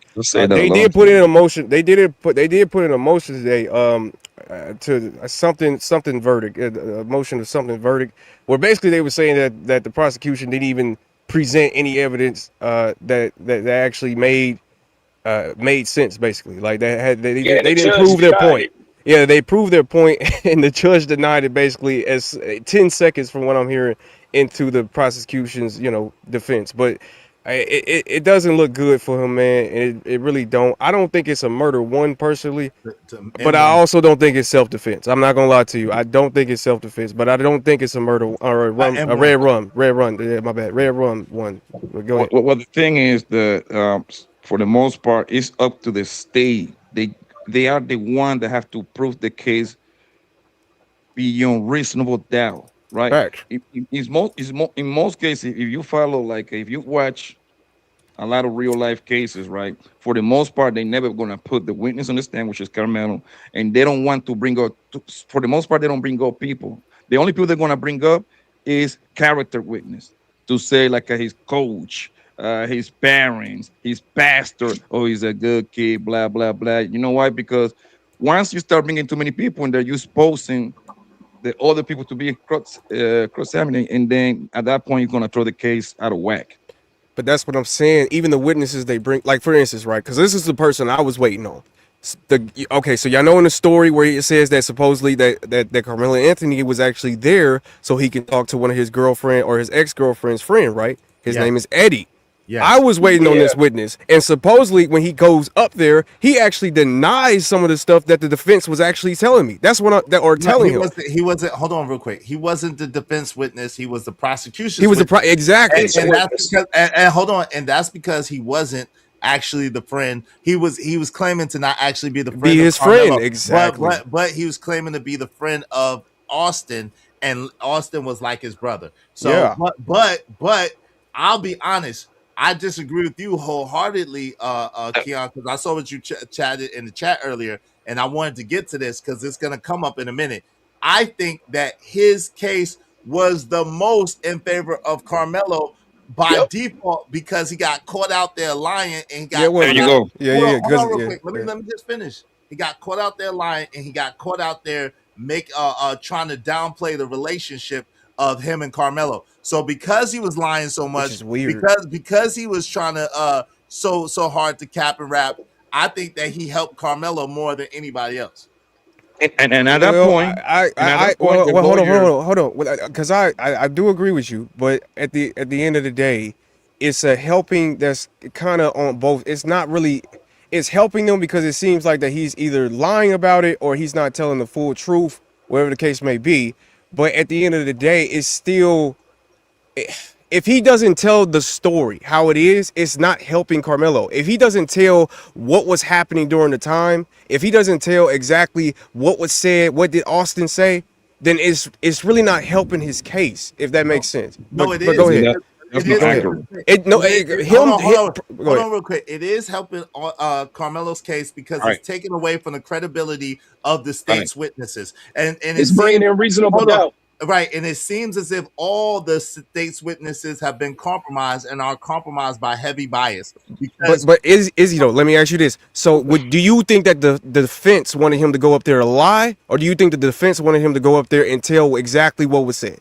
That's all I think they wanted him to go and tell exactly what's said. But thank you. I think by them doing such a good job of poking all the holes.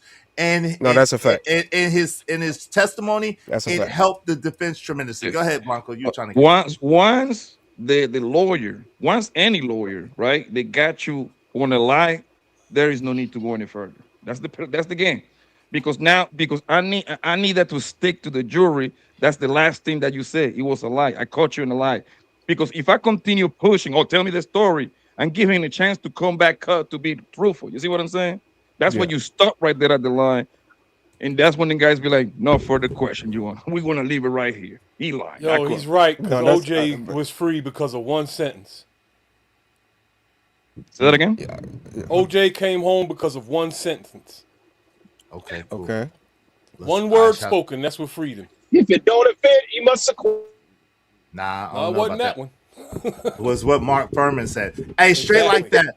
I'll send your kid back to you in a cheap pine box. I don't give a F. Shout out to that. Bam. Territorial, Jay Lewis said. They got phone video, and surveillance evidence. Well, Nika Knight said they haven't presented that yet. They presented the surveillance evidence, but again, it was blurry. But then they gave the 4K TV to the jury only, so the jury could see it. But that was strictly surveillance video from the school. It wasn't video from somebody's phone, one of the kids' phones, and that's what I'm curious to see what's going to be submitted next week. Give me 1 second. Jay Lewis said he said the kid from Centennial. In other words, they're saying he doesn't belong there. The audacity. Two-Face. Shout out to Queen Brielle. She said, "Hi, yes." Eddie, what the liar, was exposed drastically. Emperor Kojak through and through the grave said, "Oh, this witness perjured himself." Good. Well, they didn't. They're not. The lawyer hasn't been pushing for perjury, but he definitely did do a good case of exposing the lies, right? Or prosecution is the one that said you perjured yourself. Nobody else. The contradiction. I say 2X said we the big guys told him he has to move. Exactly. That's telling right there. That's telling right there. A lot of them are going to lie and slip up. Incredible witness, right? Right, definitely. Hey, y'all, we need 6 people. We need 6 people. Please follow us. Please reach our goal. Help us reach our goal today. Go ahead. The thing is, if you live in the state of Texas, you can actually go see the video at the court. You cannot just bring on no camera or nothing in there, but you can actually go see it at the court yourself. Wow. You can just record it with your phone because they won't let you down with a phone anyway. Yeah, they won't let you with a phone or any recording device, right? At all. Yeah. Okay. Hey, G's Man 78 said Charleston White talked about it today. Also, he was in the courtroom watching too. Yeah, he already apologized. So shout out to that. He already apologized for the inflammatory things that he said about Karmelo Anthony, and he apologized to his family. Let's get it. Was he angry? Yes. Did he leave? No. Hold on. So was he angry? No. More irritated. What did he say when you told him to leave? He said, beat me out, touch me, and see what happened. Wow. I made a small note. This is my personal note. And I wrote, this sounds rehearsed. The witnesses were prepped. But that's perfectly normal in many cases. Who instigated? He said, Carmelo Anthony. You know him? Yes. And then the witness testified that Austin Metcalf tried to force him out, that he had no other choice. Another He message. said Austin Metcalf tried to force him out. Austin Metcalf tried to force him out. That's physical.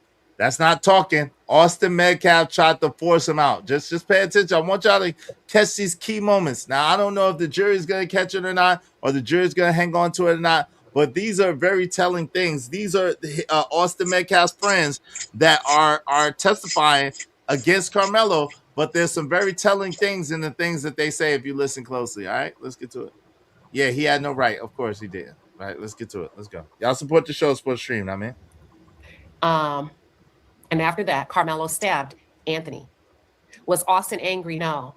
Was Karmelo angry during the back and forth? I don't know. Did you really think that Karmelo had a weapon? We're not supposed to have weapons at school events. Did Austin shove Karmelo really hard? No. Now, that's not an answer. Did Austin become frustrated? Yes. Why? Because he wanted Karmelo to leave. So what happened after that? The stabbing. Did you see it? No. Because I was looking toward the field. But when I looked back, he testified that it was blood on Austin's chest. Austin was falling, and Hunter told them to run. The teachers came and ordered the students to go to the bus. He was then asked, was Hunter any way involved? No, it was one-on-one. And then he said, hold on. Give me 1 second. She be killing me with this goddamn reporting. That Hunter was seated next to him.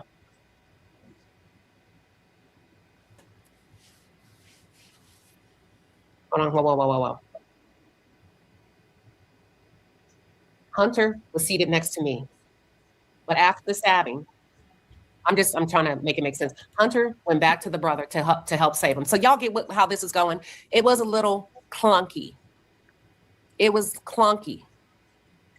So what he's saying is Hunter was next to him during the altercation and a verbal back and forth between Austin and Karmelo. Once the incident occurred, Hunter initially went after Karmelo, but returned back to try to save his brother, in addition to all of the other details that I just gave you. He said, what was happening on the bus? We were crying, we were shocked, and we asked Eddie, have you figured out who Carmelo Anthony is? Write that down. This is very important. I'm going to come back to it. We asked Eddie, have you figured out who Carmelo Anthony is? Because I remembered that hearing Eddie call Carmelo Anthony Mello. So that's supposed to be the friend. What's up, NT? What's going on? Welcome to the show. What's going on, dog? If I can jump in real quick. Okay, so all right. Now I've been reviewing this ever since it came out, right?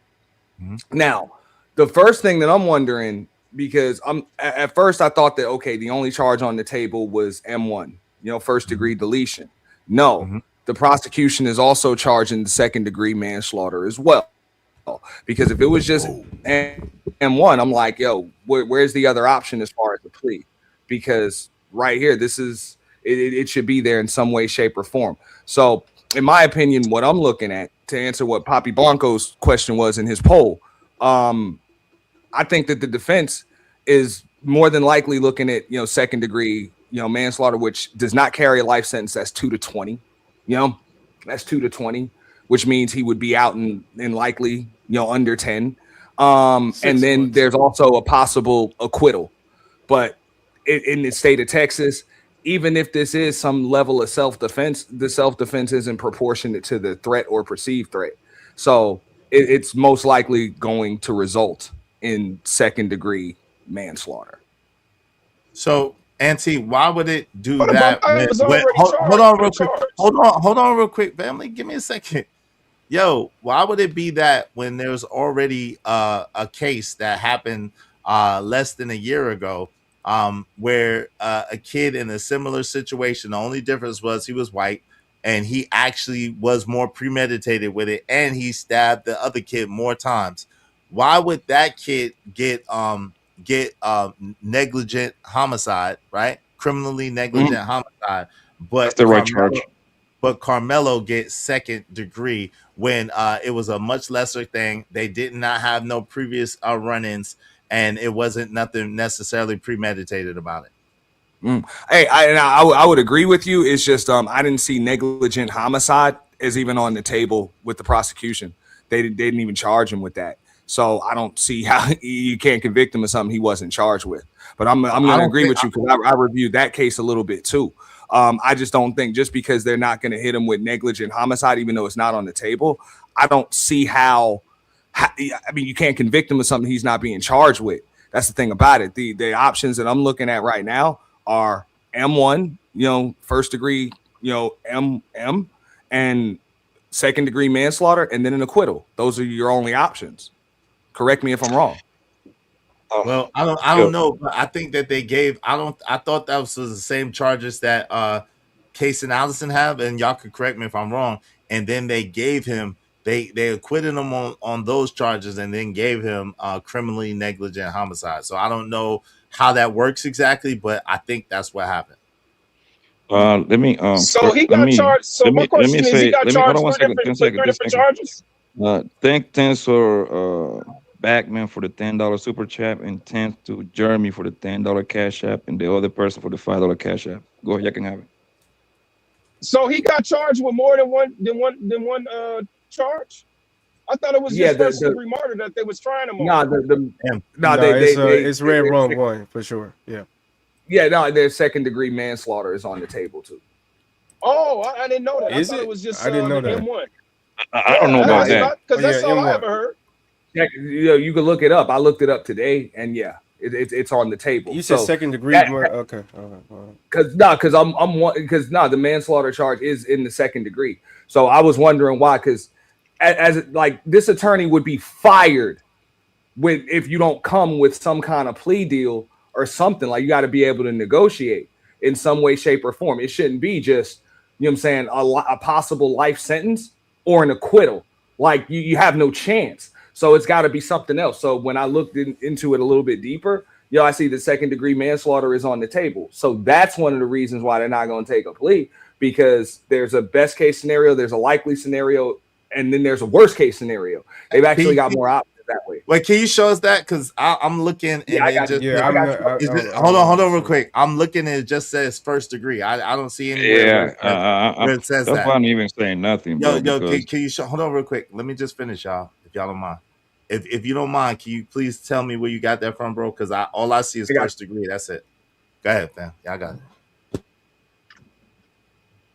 Y'all got it. You talking about Texas? I really want to weigh on him to be honest, but yeah, man, go ahead. But I think Chicago Rilla, did you drop? Oh, Chicago Rilla dropped. All right, go ahead, Blanco. Yeah, last time I checked, I don't see what is the manslaughter is on the table, because Texas got 4 different denominations pretty much. Capital, standard, I forgot the third one, and the fourth one is what is the homicide? Criminally negligent homicide. That one. Yeah, there you go, bro. If So I'm I not don't know what mistaken, is. because go ahead, I'm sorry. No, go ahead, boss. Go ahead. You can have it.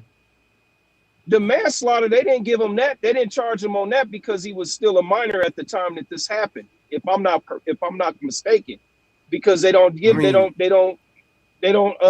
charge minors out there for manslaughter. I could be wrong, but that was something that I heard. I mean, but technically you could if okay, so they could charge you, from my understanding, right, and I might be wrong, but they can charge you with something like a M1, M2, whatever the case may be.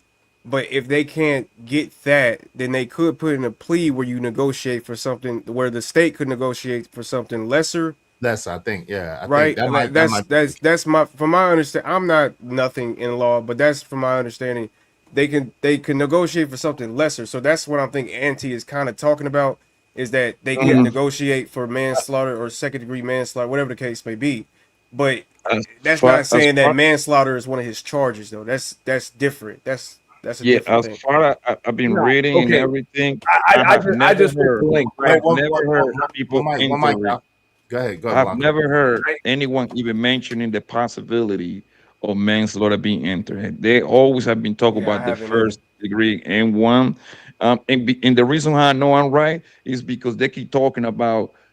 I think the minimums carry between 5 years and 99 years. Manslaughter will throw those numbers out there to he looking to this. So I don't know what Auntie's talking about. Okay, and that's what I'm saying. Everybody's reporting on stuff, but they're actually not looking at stuff. So that's something that the jury. I'm getting my from the TV network, bro. Like, they're gonna know the exactly charges. And again, I'm not able to finish, but it's cool. I'm gonna show you. I'm gonna share my screen in just a moment. You know what I'm saying? Because that's something that the jury can consider, and apparently the jury can also consider. Wait a second. The jury can also consider what is mentioned, which is the negligent homicide. You know what I'm saying? Because he was overcharged. So they can consider all of those things when they come back. So there is. That's what I was saying. Right. That's what Keon was just saying. That was Keon. That's what they. That's what I'm saying. The jury can consider that. You know? Okay, no doubt. Yeah, that makes sense. That makes sense. All right, give me 1 second, but the main and only charge right now is first degree. We gotta be clear about that. Because that's what I just looked up. But yes, I think in Texas they have a thing where they could, if you don't say this, you can have an option of that and that and that. I think that is a thing. I'm not 100% sure. Yo, thank you so much to Jay Lewis for sponsoring the show. I really appreciate it. Y'all be like Jay Lewis and support the show, support the stream. I mean, let me celebrate my sister Jay Lewis. Thank you so much, Jay, for coming through in the clutch. We appreciate you so much. Thank you. Let me celebrate her. Hope you don't mind if I say this out loud. How wonderful life is, 'cause you're in the world. Hide the money, y'all. There's poor people around. With your broke ass. Thank you, Jay Lewis. I appreciate you, Jade. Let me just make sure I got everything. She said, liar, Hunter was involved. Yeah, he definitely was involved. Yep. We knew that Hunter was definitely involved, right? Listen, if y'all want your comments highlighted red, do so through the super chat, through the Cash App. Got a lot of comments, got a lot of stuff. Make sure y'all support the show. All right, appreciate you.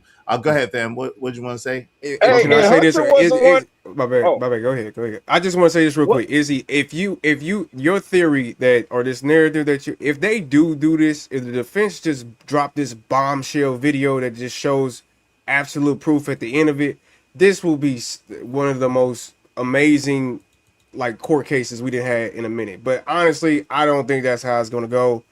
They looking kind of weak right now. But go ahead, y'all. Go ahead.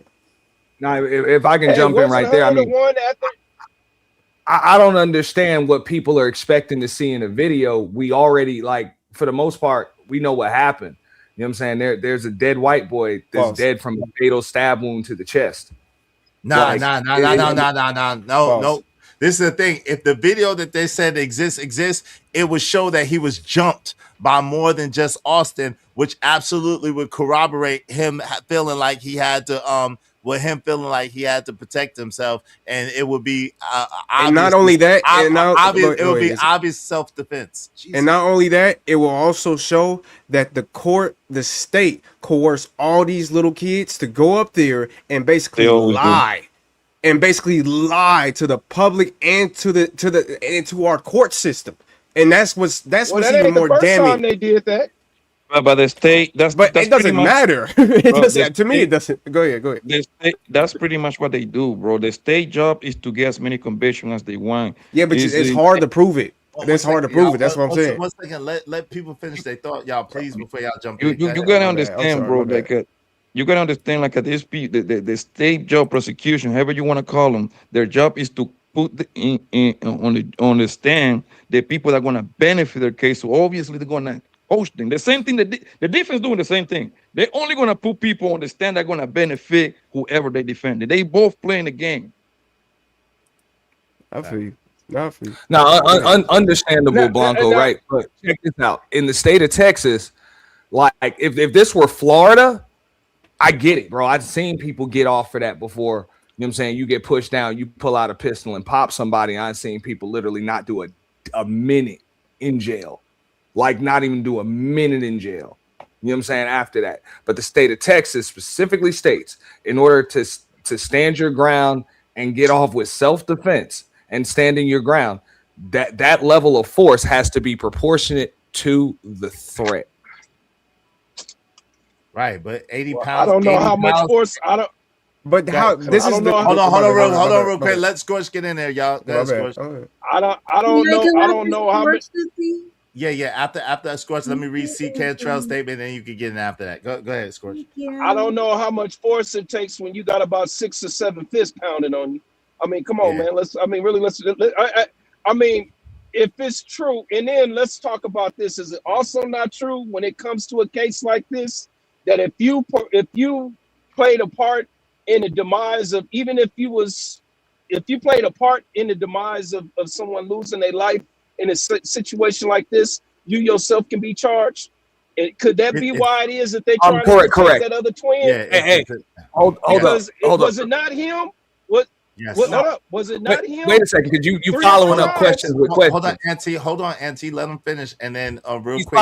He's asking. Hold on, I got you. But hold on, real quick. I'm gonna answer him first, and then you got it after that. So give it a second. Give him a second. Let him finish. Wasn't it not? Answer first. You got it. Wasn't it not that brother that got on the news stations out there 3 different times and said that him and his brother was the ones who sat up there and first of all walked up on him and threw basically one of them said they snatched his bag and threw it. And then he said the other time it was 3 different stories. So I mean, it's almost kind of sad, because if anybody had, I mean, I don't know what they're doing out there in Frisco personally, because I mean, they already got him on record actually stating that they walked up on him. I mean,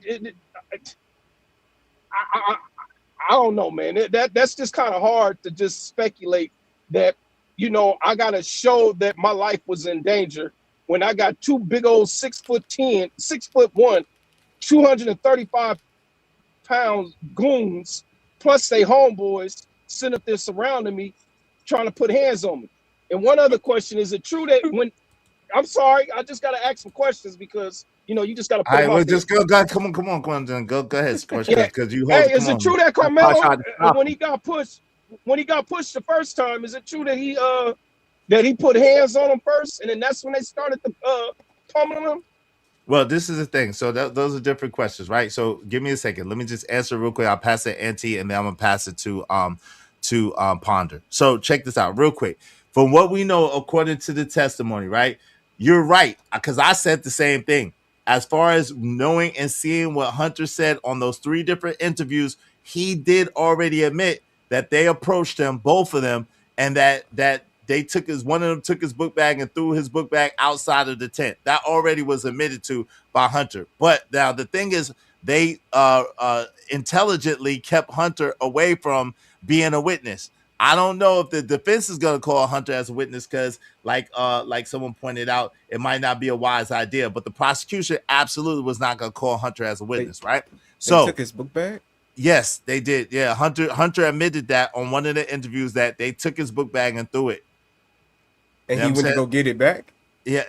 I'm not sure, that never was clear how he got his book bag back, but that was what Hunter said, right? Okay. He said that Hunter approached him first, and then Austin came after that. That's what Hunter said, right? Okay. So now the whole thing about the other question that you asked, I don't know, to be honest. It would be speculation based on what other people said. So go ahead, Auntie. What did you want to say? Yeah.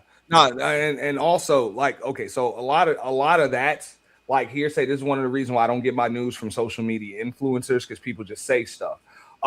As far as him being pummeled by 6 people, I didn't see any evidence or proof of that.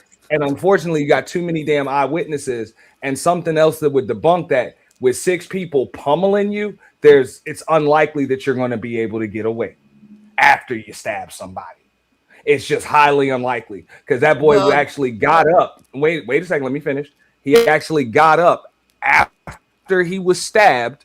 And he said, "Oh God, I think I'm stabbed," and was able to lift up, his shirt and show the damn stab wound. So, like, for Karmelo to be able to get away while 6 people are pummeling him, you know you know, and nobody even realizes that this kid is stabbed until after the fact. It really doesn't make sense, which is likely one of the reasons why you didn't hear it come out in court, is because it did not happen. I'm gonna say, is that the narrative? Well, hold on. Hold on real quick. That's not necessarily true. I was jumped, like I always say, people tried to jump me. I was jumped by 6 people before, and I absolutely got from under them, because what happens is when a whole bunch of people are jumping on top of They're one hitting person, on each other. Hold on real quick, brother. Jesus, hold on. When a whole bunch of people are jumping on one person, it's hard for them to keep track of that one person. So I was able to slip from under them and left them right there. And I was able to go after the person I actually was trying to go after the whole time. So I don't know about that. I'm just saying, from my own personal anecdotal experience, you absolutely can get out of 6 people jumping you without question. I'm waiting to see. respond. I'm waiting to see from NT where is this whole manslaughter thing on the table. No, I just explained this is something that the jury can take into consideration, as they can also take into negligent homicide. So I stand corrected on what I said earlier, but even what is said, the jury can take it into consideration, and I believe that's what the defense is leaning toward, like likely scenario, which in that case, so as of right boy's now, not facing that. so as of right now, let's get it clear. As of right now, he got one charge, and it's the N1 looking from 5 to 90 years. So let's make it clear, all right? Yes. Because the entire time I haven't heard a single person saying manslaughter or negligent homicide. I haven't heard none of that. It's just N1 or nothing. Okay. That's right now. I mean, yeah. I mean, hey, you see that link that I put in the back? Yeah. You see that link that I put in the back? I'll even be more than happy to share the screen.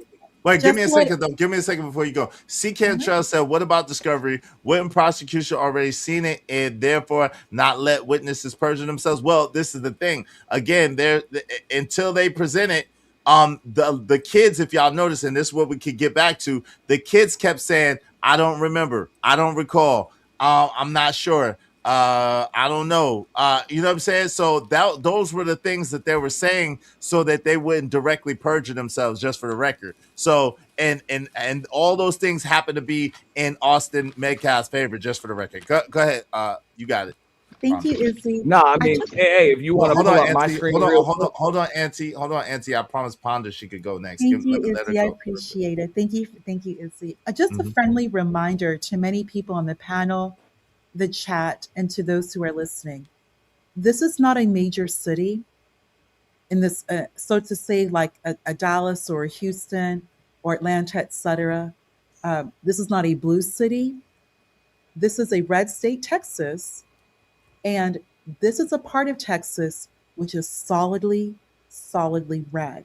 It's a very different, separate culture that many of you are not familiar with. I just want to put that out there. I'm just hearing what a lot of people are saying, but it's just going to be very segregated and not where many of you may actually live, have your children go to school, or even work. Just want to put that out. I'm sorry. Is it still a sundown town? In a way, yes, it is. In a way, yes, it is. That's what I thought. Absolutely. Yeah. Also, Izzy. Also, many people are stating, so in jurisdictions that use the term first-degree murder, Texas doesn't really use that term first-degree. A jury can often convict a defendant of a lesser offense if the evidence does not prove all the elements of first-degree murder. In Texas, common lesser outcomes include second-degree murder.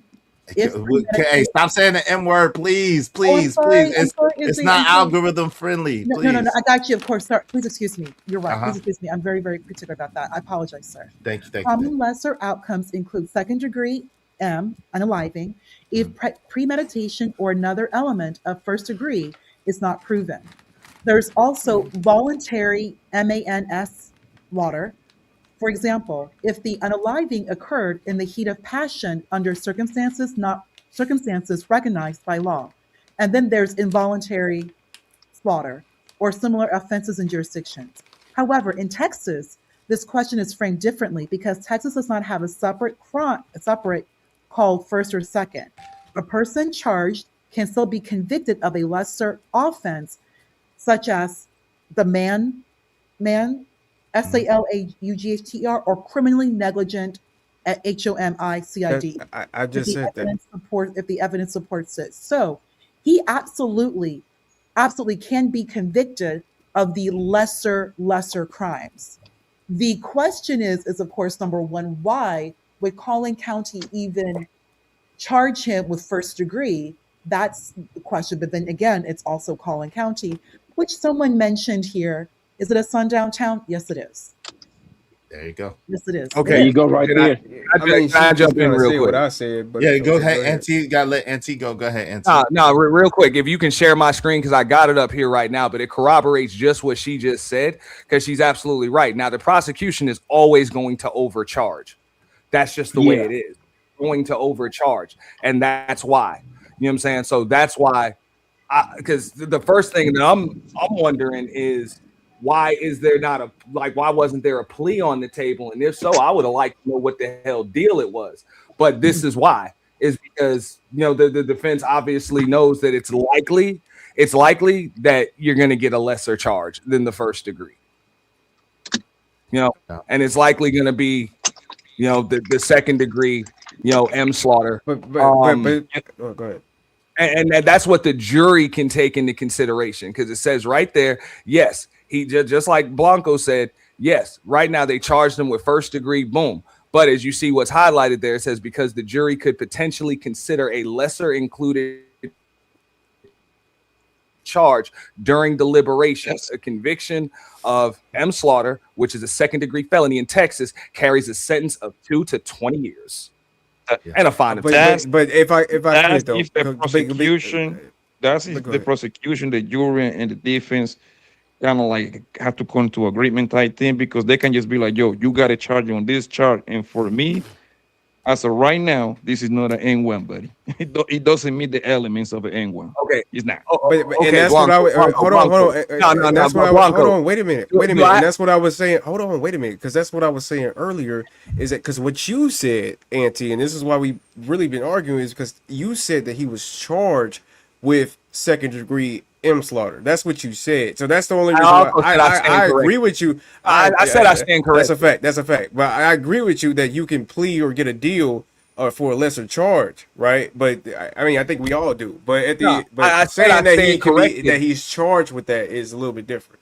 Yeah, I said I stand corrected on that. But at the same time, just what she mentioned earlier is the same thing that I'm saying. The jury is able to consider lesser charges when deliberating, and no, they don't need the prosecution's permission to do it. It would usually be the prosecution, though, right?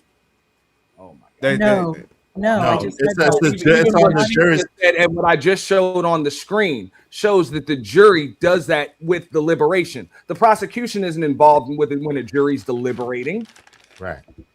All right, let's get back to this. Shout out to everybody. Salute. Hey, listen. Y'all show support so we can keep our show going past the 5-hour mark. Shout out to Bridget M. She said, yes, these kids are lying. She also said, that's lying too. She said, saying you don't recall when you can is lying too, right? Well, that's a harder thing to prove, right?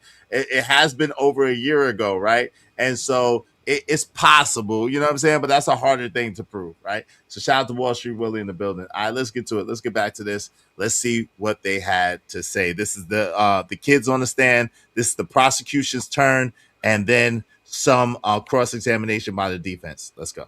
Now, real quick, let me get it real quick. 15 seconds is 15 seconds, real quick. All right, so I just saw what Blanco put in the chat. Look, we can't compare this to George Zimmerman. The state of Florida, stand your ground, is not the same as the state of Texas is. So that proportionality thing doesn't apply the same way in the state of Texas. So please, let's not compare the two.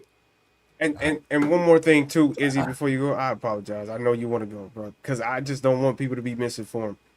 A plea deal is usually between the defense and the prosecution.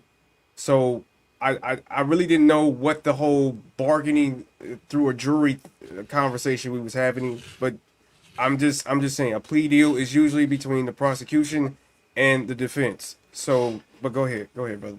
Yeah, before the trial, but let's get back to it. Let's go. All right. Yes. Based on what you know about self-defense or murder, what would you say this is?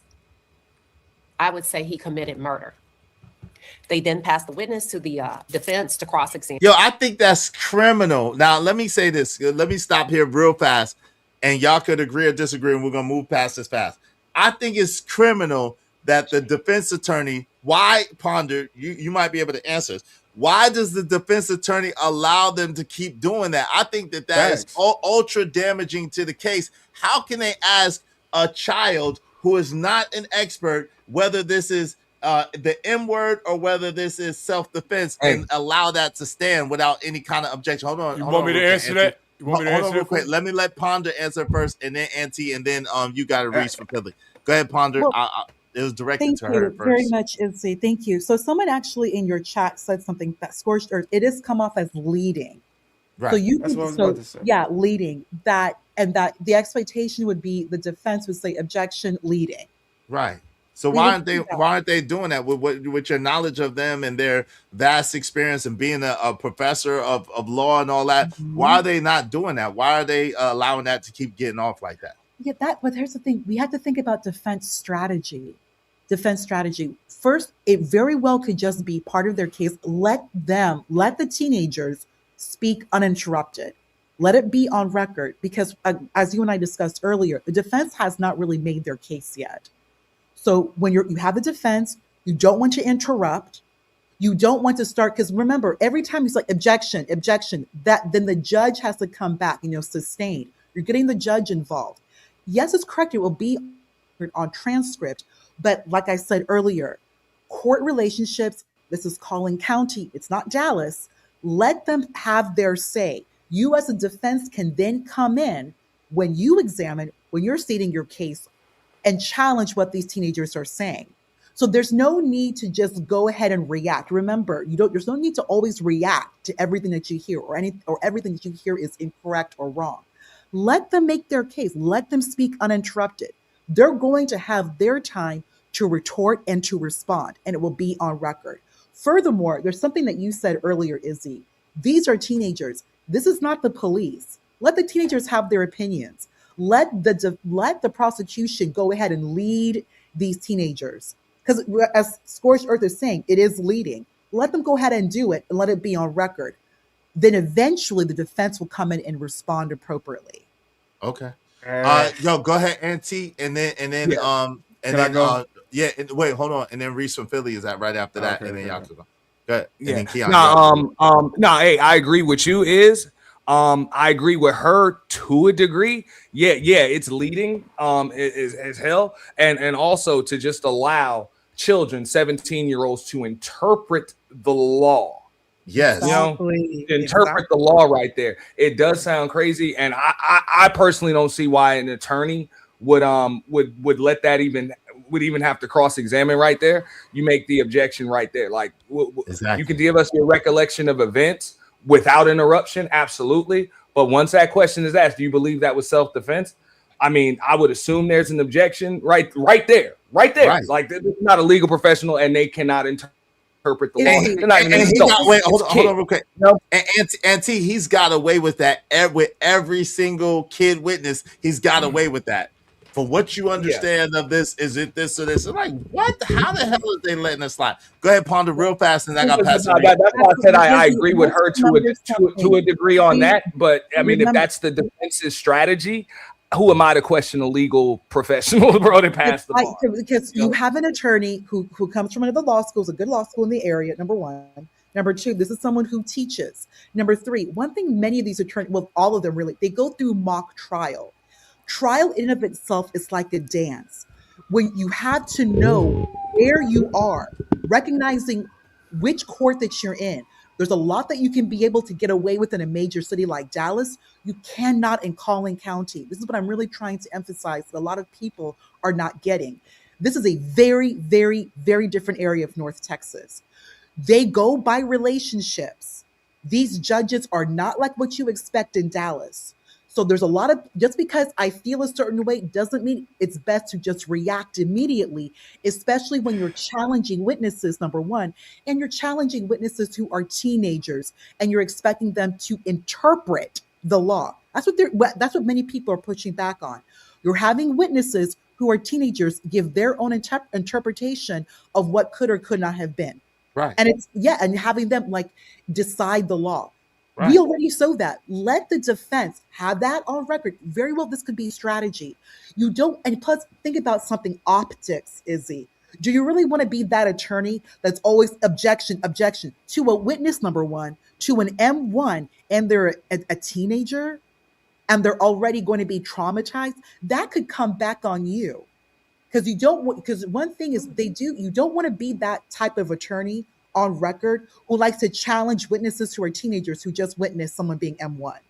But that's what the prosecutor's doing. It looks very passive. It looks very passive and it looks very weak. Yeah, and the prosecutor is doing that. Izzy, to us who are not attorneys, who are not familiar with the court, who are not familiar with Collin County Court, yes, it looks passive. But then again, we also have to look at the side of the defense attorney. This very well could be strategy. And like you mentioned, they just started yesterday morning. They just started. Yesterday afternoon, actually. Yesterday afternoon. So we've only just begun. But I'm just talking about the cross. I got you, but let me pass it to my man Reese from Philly. What say you, Reese from Philly? What's going on, bro? So we are addressing how the defense did not object when people said certain things, right? Yeah, any of the times. Right, any of the times, right. I was wondering why. I'm gonna tell you why this might be happening, right? Because in my experience, we're talking about somebody. I don't have all this legal jargon and expertise that everybody else has, but me myself have been in this situation 3 times. I beat 3 cases and lost 1.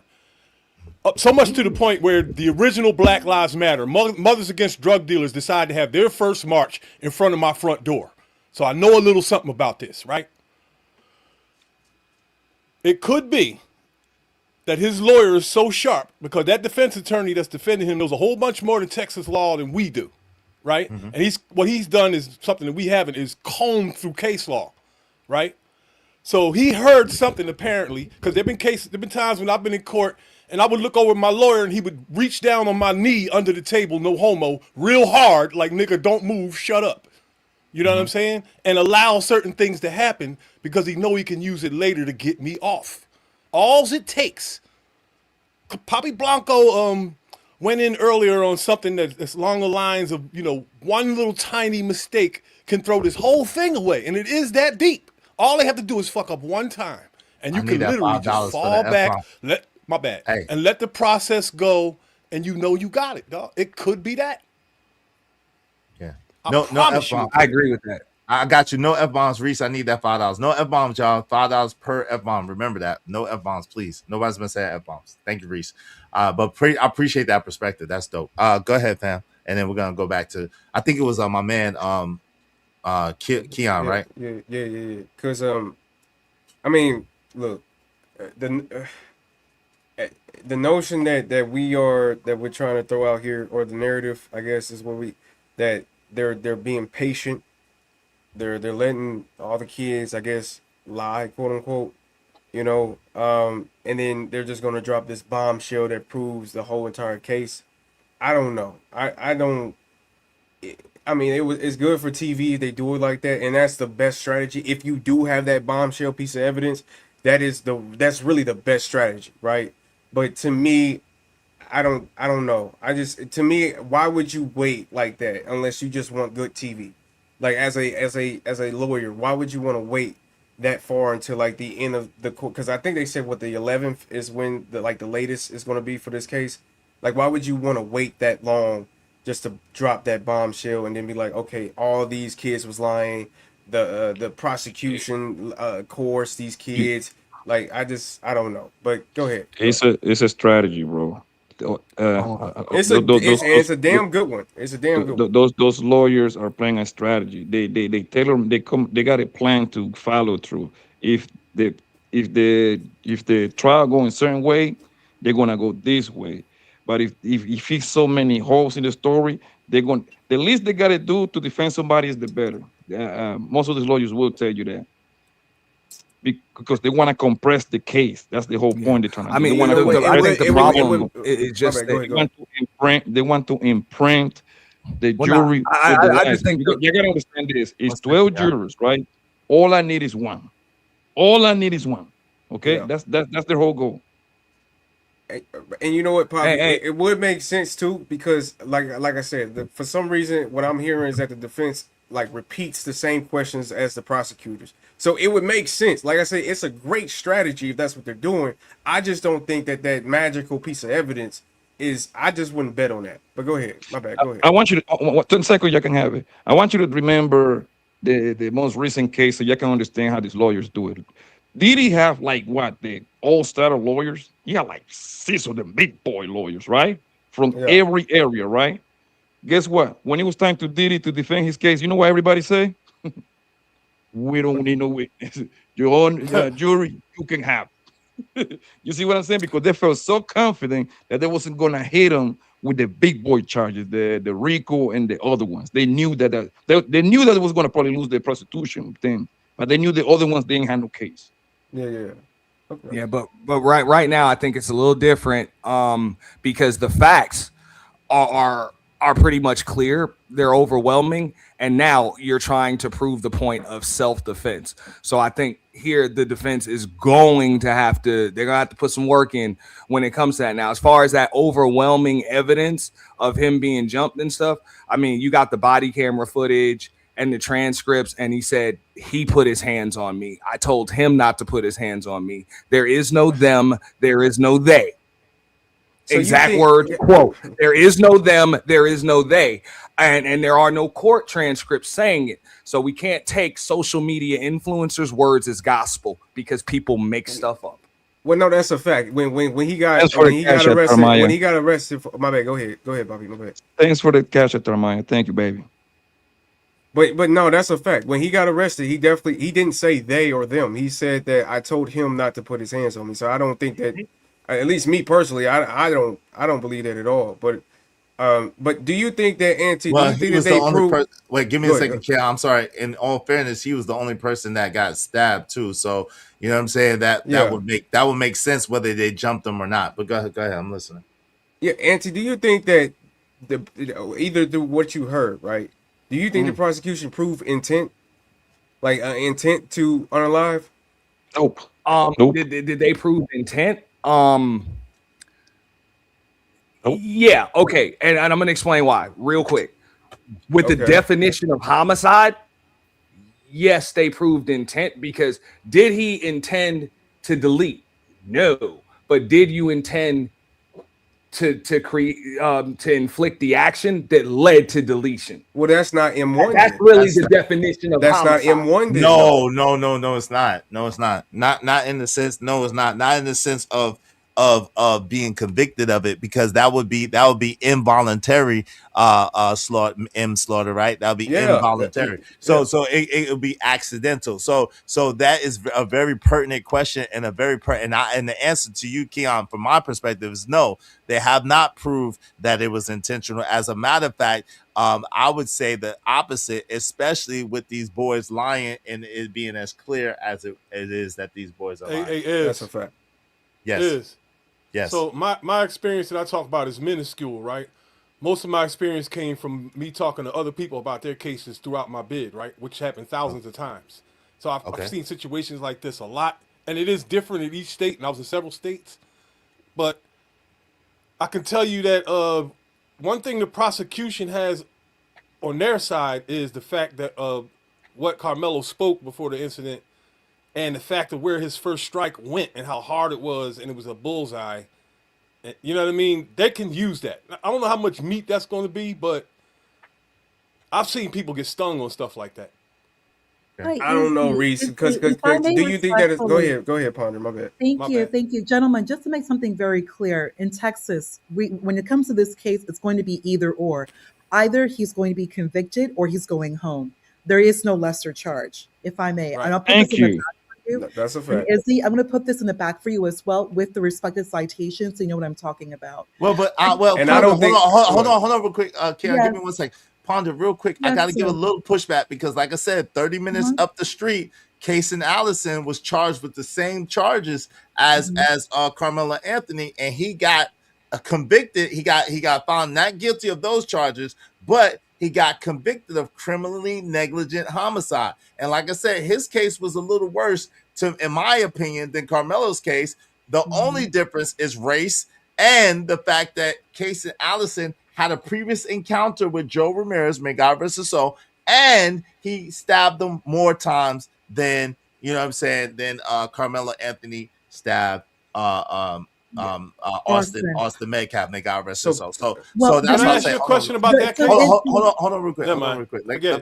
You can ask me. Izzy. Thank you, Izzy. The reason why I state that is because his defense has to make a proper self-defense claim, right? So that's what, it has to be self-defense. So if the defense makes the argument, there is no lesser, the boy goes home. And if I shall read to you for Texas, and I have the U.S.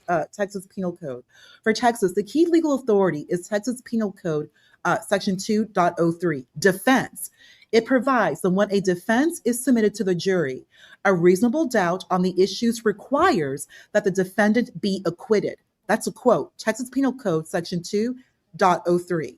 In other words, once there is some evidence supporting self-defense and the issue is submitted to the jury, the defendant does not have to prove self-defense. The state must overcome it.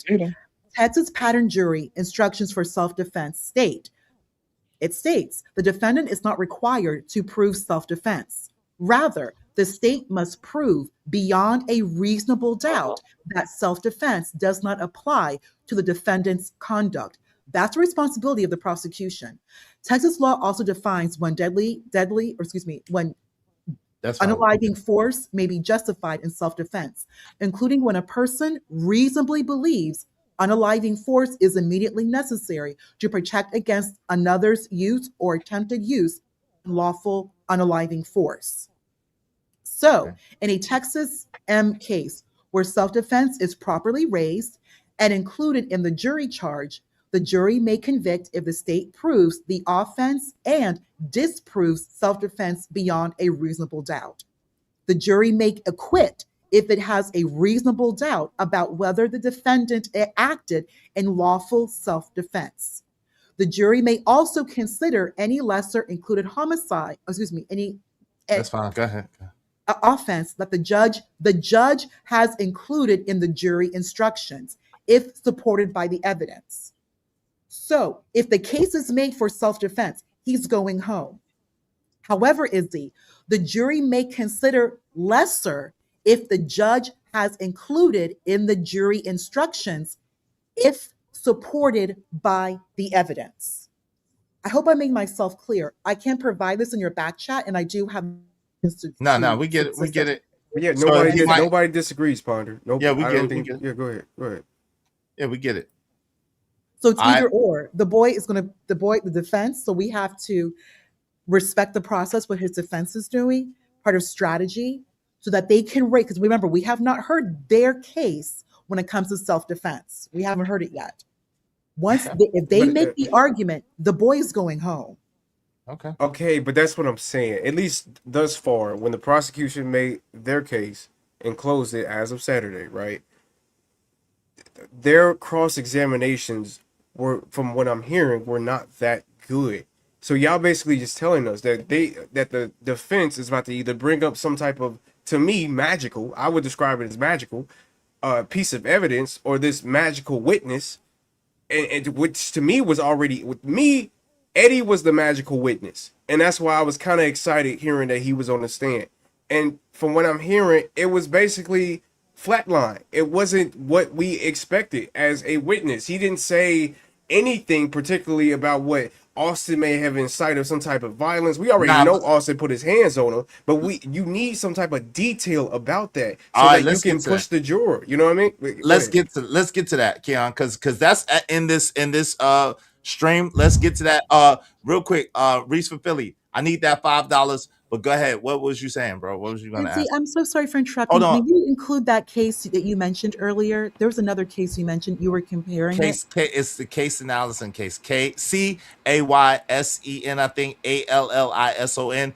It was from. He went to trial in 2024, 2025. I think 2025. I think. but the case actually happened in 2023, and he was 18 in high school in Texas, not too far from, about 30 minutes, 40 minutes away from where Carmelo Anthony is at. Great, I'm gonna look it up right now. Thank you. And no problem. Go ahead. Yeah, I was. Wait, hold on, real quick. Go ahead, Reese from Philly. Yeah, I was gonna say I can't send that till tomorrow night. I don't have nothing with me, and I don't live here anymore. Okay, go ahead, man. Go ahead, say what you say. Like you making it bad. Go ahead, you making it bad, brother. But go ahead. What was you gonna ask me? Someone put up for Reese, so it could be. Oh, I thought you said you had a question. So I don't have to remember. Yeah, someone put up for Reese, please. Because we can't depend on Reese's memory. Hey, someone put up for Reese so he can stay on the panel, please. All right, let's get back to this real quick. Oh no, I'll dip. Somebody won't come up. Nah, you good. Let's go. They asked him about the tent. What happened when Carmelo came into the tent? He testified that it wasn't raining anymore, so they asked Carmelo to leave. The defense says, so what you're saying is it was okay as long as it was raining, correct? Yes. But leave after it stops raining, correct? Yes. Who did Carmelo sit next to? I'm not sure. Was it behind you? Yes. Was it toward the edge of the bleacher? Yes. I made a small note with a question mark. Sounds like he may have ducked for cover, meaning for rain. So what did Carmelo do while under there? He was just talking with Eddie. How long? I'm sorry, he asked him, how long did the back and forth go between Austin and Carmelo? He said approximately 3 minutes. Did Carmelo have a backpack? Yes. What did he say? I don't know, just something. What did Austin say? You lying. You ain't got nothing in that bag. And then did Austin walk over to Carmelo while Carmelo was seated? Yes. Okay. Do you remember telling the detective that Austin decided to go? Hey, Reese, I'm gonna have to drop you down. All right. Shout out to Reese from Philly. If y'all want Reese, someone put up for Reese. But I gotta keep my rules the same. I cannot break my rules for nobody. So shout out to Reese. He said he didn't have it. So hey, Izzy, can I ask you a question real quick? Is this the Eddie transcript or is that coming up? That's coming up. That's not. I don't think that's why. Okay, I get it now. Go ahead. That's coming up soon. Yeah, let's get to it. Now, I will say this much, right? I will say this much. I think the prosecution did a horrible job of trying to prove that Carmelo provoked, Austin Metcalf, or I guess they're trying to say like an invitation to mutual combat or provocation or something like that. That's just a horrible job by trying to make the case that he was sitting somewhere where he had no right sitting. That boy was not trespassing, that there's nothing against the rules. We done been to track meets, we done been to school functions, sporting events, whatever. You sit where you want. They brought up tent culture. What is tent culture? And tent culture, and on top of that, Keon, tent culture. Well, it's a real thing, but it means nothing once it starts raining and everybody's trying to get underneath the tent. Thank you. Come on, everybody's trying to get underneath the tent. No doubt. All right, let's get to it. Because this is the Eddie thing is coming up soon, and that's I think we should really listen to that because I disagree with Keon. Let's get to it. Let's go. And I do believe he said, I'm not sure. He said, did Carmelo use one hand or both hands to remove? I'm sorry. Did Austin use one or both hands to remove Carmelo from the tent? Both hands. How much does Carmelo weigh? Not a lot. Did Austin push Carmelo's body? I'm not sure. Okay. Do you remember when the detectives interviewed you, telling the detective that Austin was a really good athlete? Your words were, I remember him playing. I was scared of him. Yes, I remember. Do you remember saying that you were intimidated by Austin Metcalf? Yes. And then y'all became friends, correct? Yes. Do you remember Eddie saying, Mello? Yes. To who? Carmelo. Were Carmelo and Eddie seated next to each other? No. When you got to the bus after the incident and you ask Eddie, who is Melo? What did he say? My friend, did you see while on the bus a photo of Carmelo Anthony? Yes, but not on the bus. Later that day. All right, they dismiss that witness. Then they go to the third witness, who's a 16-year-old boy who shared that this was his first time. This was his first track meet on April 2nd, 2025. Do you know Austin Metcalf? Kinda. We just get along. Tell us what happened on the day of April 2nd at this track meet. The witness testified that he arrived by bus. He helped to set up, and once the tent was set up, he scrolled through TikTok. Was it raining? Not at this time, but it did start raining later. Later, like after the stabbing? No, before. So this is the state on direct. And he also explained, this witness, that he's also friends with Eddie. He said, can you tell me what you were doing 10 minutes before 10 a.m.?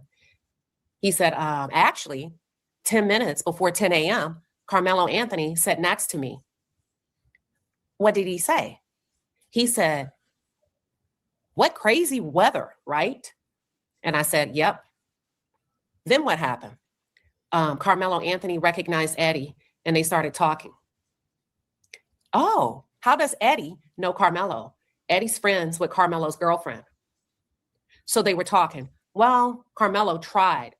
He attempted to chat with, oh, no, I took it back. I take it back. He said, Eddie is friends with Melo's girlfriend. And that Carmelo Anthony even attempted to chat and make small talk with Austin Metcalf. Let me go back. The defense says, hold on. Not yet. I'll tell you that in a minute. When it rained, this is still the state. You said it started raining, correct? Yes. Before or after the stabbing? Before. How do you know Eddie? I'm friends with Eddie. I feel like I'm repeating myself. So then he said 10 minutes before, Carmelo came in and Carmelo said, what crazy weather, huh? He said, yep. Carmelo recognized Eddie. They started talking. Did Carmelo sit under your tent or on the edge of your tent? He sat on the edge of the tent. Do you know Paul? Yes. What did Paul say? Paul said, who is this guy? What did Carmelo say when Paul said, who is this guy? Carmelo says, I'm a nobody. Okay.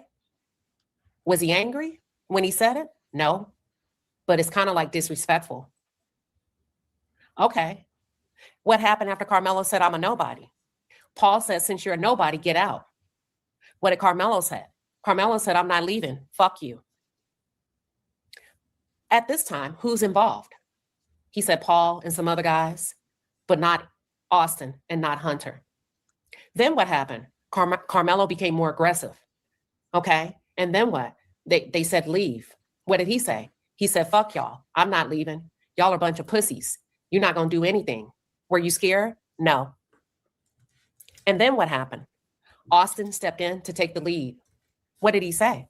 Bro, just leave. We don't want you here. And then what happened? Carmelo reached for his backpack.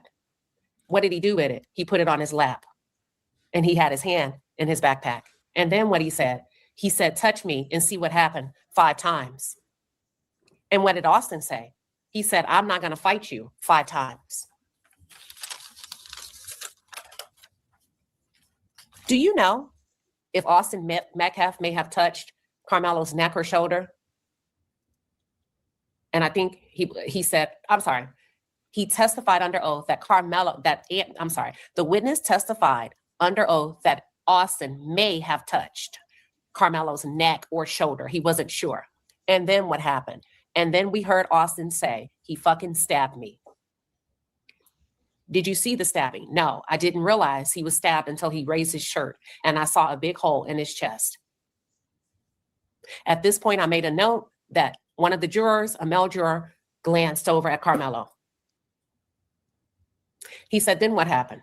Did Austin, he says, in your opinion, did Austin do anything you saw or you heard to get stabbed?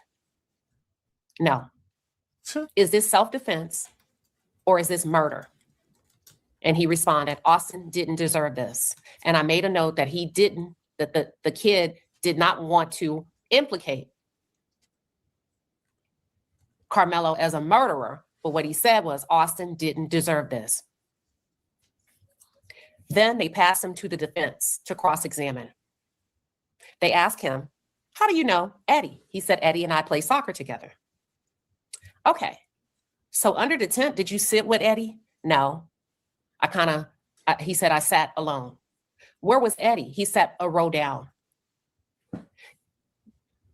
Didn't Karmelo ask you before sitting, is it okay to sit here? No. He didn't? No. So he just sat down, yes. And he didn't ask you, is it okay if I sit here? No. Did Karmelo talk to Eddie?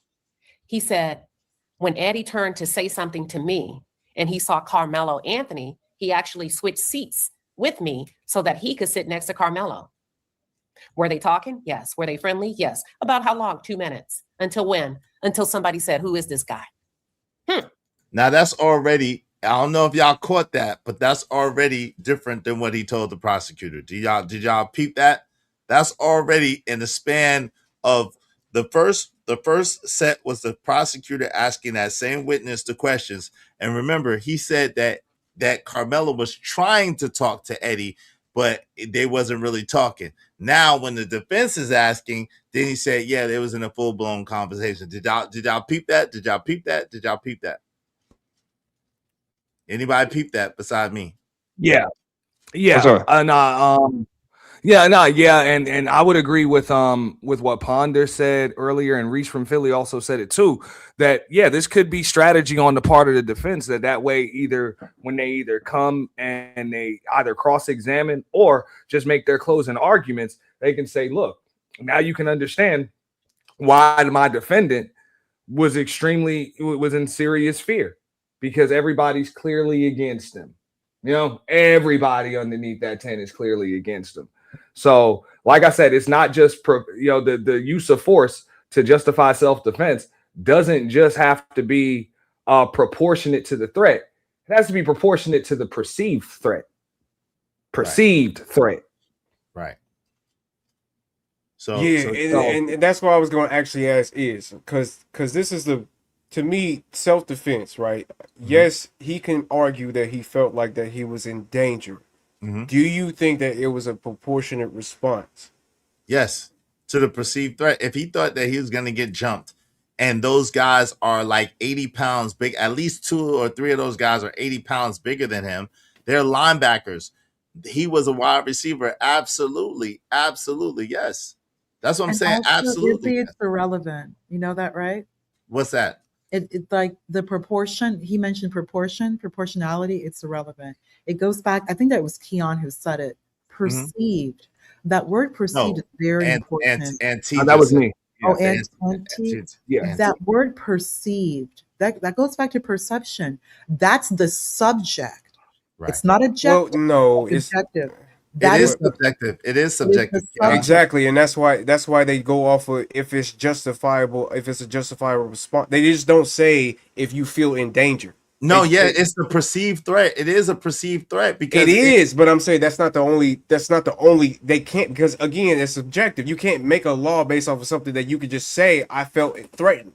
Because you can feel threatened, you can claim that. Whenever. That's why they're in court, Keon, because they have to prove. That's why. Hold on, real quick, Ponder. That's why they're in court, to try to prove whether they believe that his perceived threat is legitimate or not. That's why they're in court. But legitimate to what? Legitimate to his response, right? But the perceived threat, right? But that's the thing. Correct. But that's the thing. But it still stands that the perceived threat, he felt like he was in danger, and that's why he's claiming self-defense. He felt like he was in danger. He was trying to get them up off of him. He wasn't trying to delete anybody. That's the thing that I really need people to understand. That's a fact. A lot of people are refusing to understand. He did not set out to delete anybody. He was trying to keep them up off of him. So that's the whole thing. He didn't want but I'm just saying legally though. Go ahead, brother. Go ahead. No, real quick. Okay, so that's why I'm saying this is where the perceived threat comes into play. That's why now that I'm listening to this right here, a little bit more in depth and detail, yeah, you're going to have to make the, because if you're at a school function, it's like pulling out a knife and stabbing somebody in the chest. It's going to be real tough to prove, that it's proportionate, unless you feel that everybody is against you. Because at the end of the day, how bad do you think it's going to get? Even if you guys get into a fight or a shoving match, you're in a school function, somebody's going to break that up. Anybody would know that. But if you think everybody in this vicinity is against you, like everybody in the vicinity is against you, then you might be able to make that case. And that's why I asked. Hold on. Go ahead. Even your own alleged friend, Enigma that you broke bread with, Enigma that you went to his crib, he came to your crib, you went to his grandma's birthday party, he's the family friend of your girl, y'all thinking y'all tight, y'all went on 2 mans together, all types of shit, and you thinking this is your man, and he's sitting there instigating and slicing it up and clowning. Think about that for a second. Nobody really talk about that part. We're going to hear it in a minute on his own words, what he was doing. Right. Yeah. And that's like where I'm hanging my hat on this case, because like they in the intent part, it's just not there, bro. It's just not there, man. But that doesn't mean that the jury cannot find him guilty. I'm not saying that, but like proving the elements of this case, it hasn't been proved, bro. Well, the case I'm gonna tell you what is intent. Well, the Asian man following somebody 130 yards. That's intent right there. Yep. You went out of your store. That's a totally different state, though, bro. It's a totally different state. Please, let's not compare them. I'm just telling you what intent is, bro. And obviously, we know it's a different case, but that's intent. When you chasing somebody, a football field plus 30 yards, you are willing. You letting me know you are willing to go to the stand. That's what it shows. That's intent. For most people, we perceive that as intent. Right, but sitting down. But Blanco, I would say this, right? But sitting down and just sitting down while some people are yelling at you and you just refuse to leave, that is no intent at all. You're sitting down. It's not provoking. Yeah, you didn't provoke them, and they're trying to say that he provoked them. But at the same time, the whole intent thing, it's a gray area. Did you intend to use lethal force? Of course not, because you didn't know the force you were using was lethal. So no, he did not intend to do it. Go ahead. I'm gonna land in 5 seconds. But did he intend to put a 5-inch blade into a boy's chest? A 3.5. A 3.5. Don't do that. It was a 3.5-inch blade. It wasn't 5 inches. Okay, my bad. Correct. But hey, you did intend to do that, which led to the deletion. So that's what I'm saying. So there's intent, but it wasn't intent to delete. But that's again, so if you're not intending to do lethal force, that means you're not intending to. Yeah, like it's intentionality. It's not necessarily involved. They really are separate. What people have already brought up, really, that needs to be addressed a little bit more, broken down, which is perception, which someone mentioned, and proportionality. Hi, Blacks Who Defy, you're correct. And I want to address that. So perception, because that directly has to do with self-defense in Texas. And that is actually discussed in the Texas Penal Code, which I would read. And then also proportionality. So getting started, when we're looking at in Texas unaliving, and let's see, perception. And Texas self-defense law, perception and proportionality are central. Okay, so we have to start with that right there. So the governing statutes, Texas Section 9.31, which is self-defense, and Texas Penal Code Section 9.32, which is unaliving force and self-defense. Since everyone wants to bring up self-defense, it is part of his case. People should really look at that. Texas Penal Code Section 9.31 and 32. When it comes to perception, what the defendant reasonably believed, that is incredibly important to self-defense in Texas. Texas law is based on reasonable belief, not perfect accuracy. Here's the question, the key question. Did the defendant reasonably believe force was immediately necessary? The belief is judged from the defendant's standpoint at the time, considering what they saw, what they heard, the speed of events, and prior threats or context. And people closing on him. At the time. what is important? The belief must be reasonable, not just honest. It must be reasonable. The jury decides if a reasonable person in the same situation would have perceived danger. So even if the threat turns out to be exaggerated or wrong, self-defense can still apply if the perception was reasonable. I highly So suggest so everyone. question to ponder. What side are you? Can I address Oh man. proportionality, if I may, Izzy? Thank you, panel. So number 2, proportionality. Matching force to threat. Texas requires that the level of force used must match the threat faced. So I was incorrect. Blacks Who Defy, thank you. There's non-unaliving force, non-DEADLY force, which is back again, section 9.31. It's allowed when facing unlawful force. Now, there's unaliving force, which is section 9.32. Allowed only if the person, again, reasonably believes, that's very important, that those 2 words, that phrase, they face imminent unaliving force or certain serious crimes are occurring.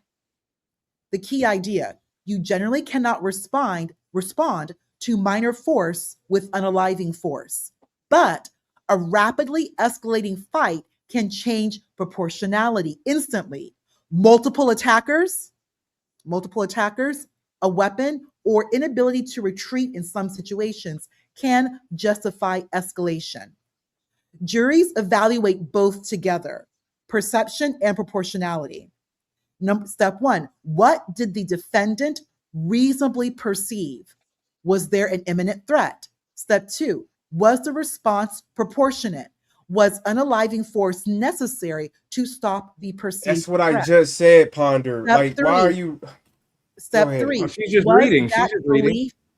Was that belief reasonable? Even if mistaken, was it reasonable under the circumstance? If any of these fails, self-defense is rejected.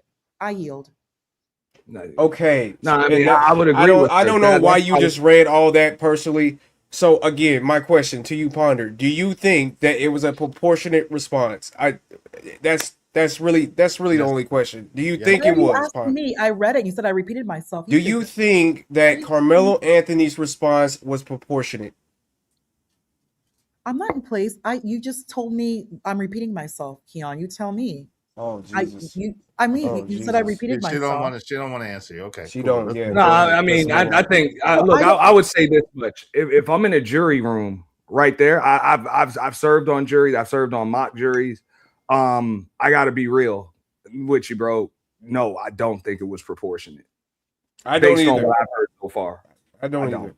Okay. I don't either, and that's why I think not the to self the threat or the perceived threat. Yeah, and that's why I think the self-defense, like defense that they're trying to put out, is kind of crazy. But also, I think M1 is definitely crazy because again, are you really proving intent?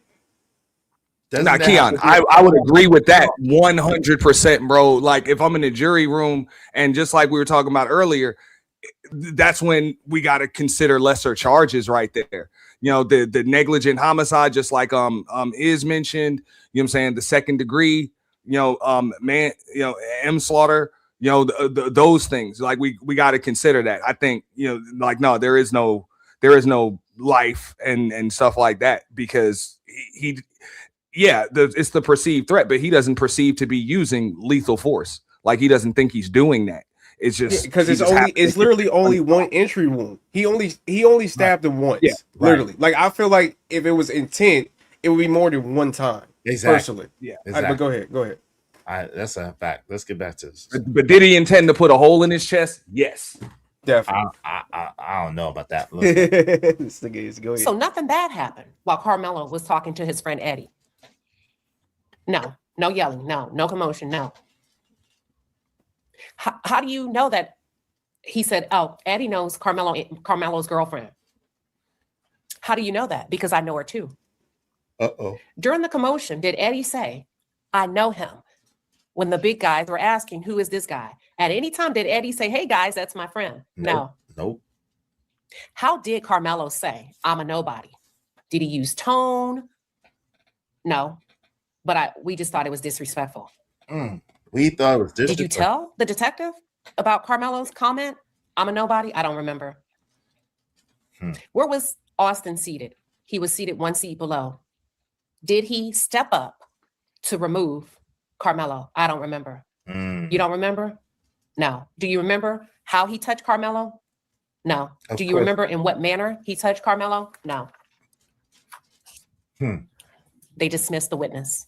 Then they called what I would say a key witness. Now to testify. check this out. This is your boy right here. This is the boy. What Okay, happened. okay.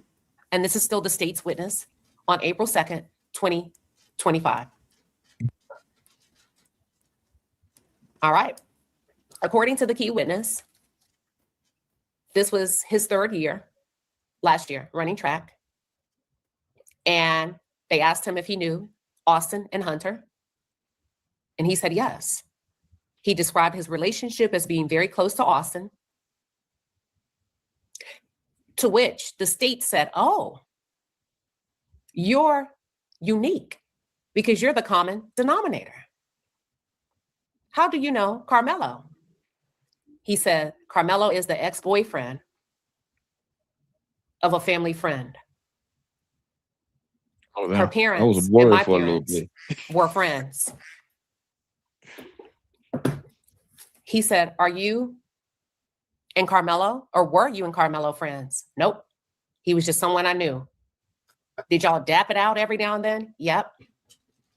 But you were friends with Austin, correct? Yeah. Were you, and this is Eddie speaking. This is were crazy. You, hold on real quick. This is Eddie speaking because go it's going to get real. Were you and Karmelo friends? Everybody else described him as Karmelo as friends. He said, no, they weren't friends. They just adapted up sometimes. Now, just check how crazy this is going to get. And if you think at the end of this testimony, this didn't help Karmelo out, I don't know what to tell you, man. I don't know what to tell you. Yeah, I've seen this part, but I know what you're talking about. Go ahead. Go ahead. Keep listening. Let's go. Yes. Good friends, correct? Yes. Like a brother. He felt like a brother to you, correct? Yes. Have you spoken with Karmelo since the murder? No. When you went back to the tent, you didn't notice Karmelo was in the tent, correct? No. When did you notice he was in the tent? I heard him. And when I heard him, I said hello. Did you think it was weird that he was under your tent? No.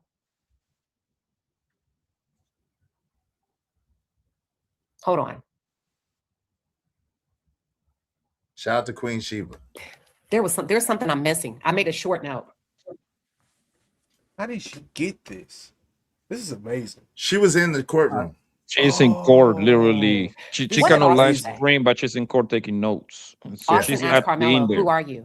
Why are you here? Yeah, you can. I don't know if you can use a recording Austin device. And Karmelo in the going back courtroom, and forth. but she's got Yes. the transcript. Wait a minute. She's saying okay, so this is real important.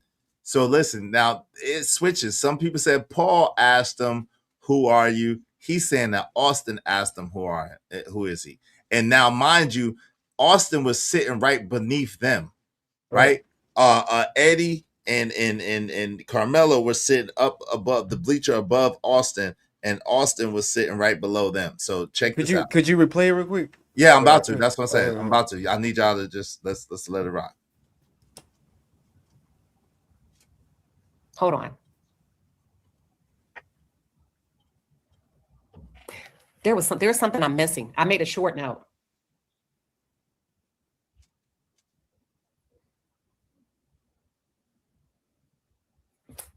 What did Austin say?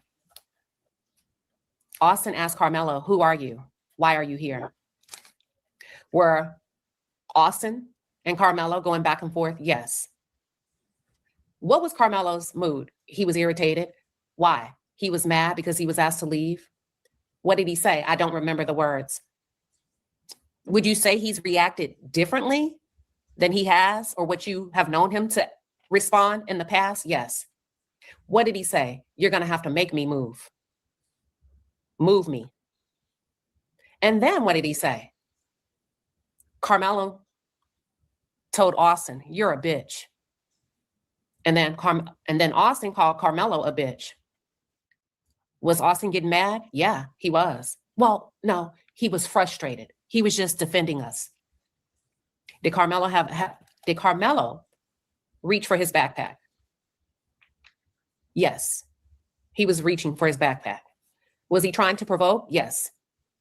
Did he invite Austin to touch him? Yes. Let me go back to something. You said, and I want to be clear, that I didn't give you this word, that this was your own word. You used the word provoke on your own, correct? Yes. Was Karmelo visibly upset? Yes. Did Austin attempt to remove Karmelo off his seat? Yes. Was it soft or hard? Soft. Was Hunter Metcalf involved? Yes. He was just backing Austin up. What did Hunter say? Don't be acting like you have something in your bag. Who stood up? It's a big point. That's a big point.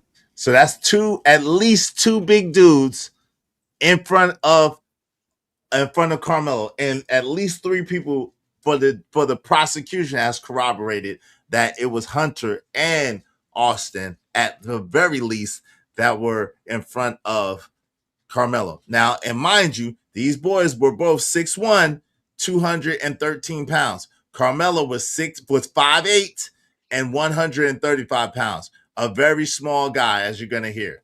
Keep listening. Let's get it. Even one of the kids said how frail and small he was. Let's go. Do you mean before the stab? Yes. Austin stood up to shove Karmelo. And what was happening? Well, everybody was watching the altercation. Oh, you say altercation? Did you think a fight was going to happen? Yeah, I did towards the end. You expected them to fist fight at some point? Yeah, towards the end. Did you pull out a phone? Yes. To act like you were going to record? Yes. Why? Because I thought it was funny.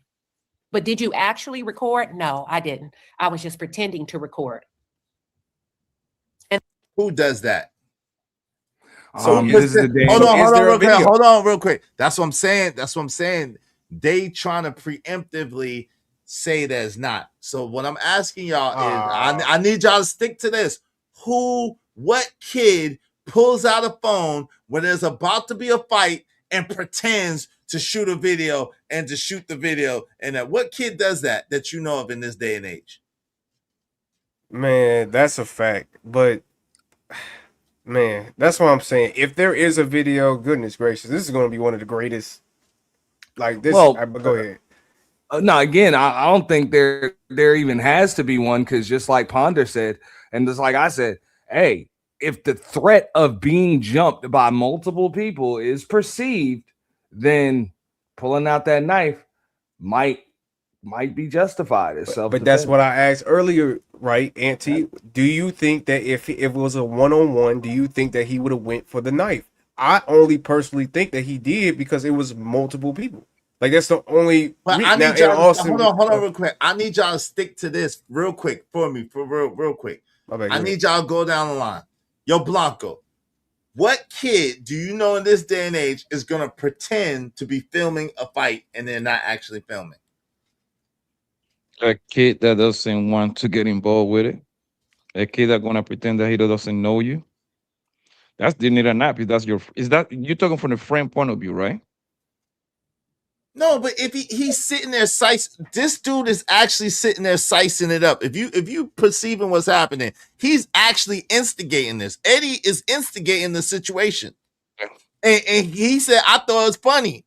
I'm sitting there like, yo, they're about to fight. Yo, why would you pull your phone out and pretend you're recording? Because he's saying that the people that he on the tanks with, they are the antagonizer and they're pushing up on whoever they're trying to push on. In this case would be Karmelo.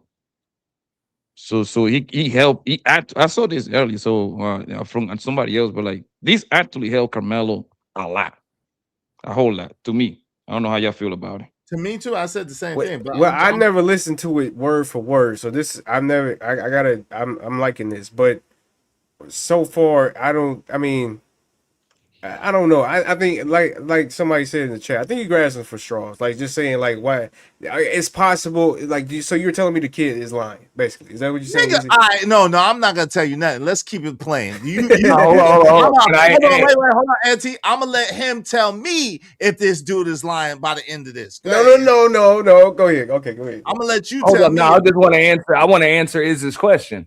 As far as what kid pulls out a phone and pretends to record in this day and age, I don't believe any kid is gonna pull out their phone and pretend to record. They're gonna pull out their phone and record. And if don't nothing go down, they'll just delete it. Exactly. That's it. That's it. But yeah, I just wanted to answer that question. Thank you. Let's get to it. Okay, go ahead. Nah, let's listen, Keon, because check this out. Let's go. And then what happened? Now, mind you, this is the prosecution. This is the prosecution's witness. This is the prosecution softballing and leading this interview, by the way, just for the record. Now, keep listening.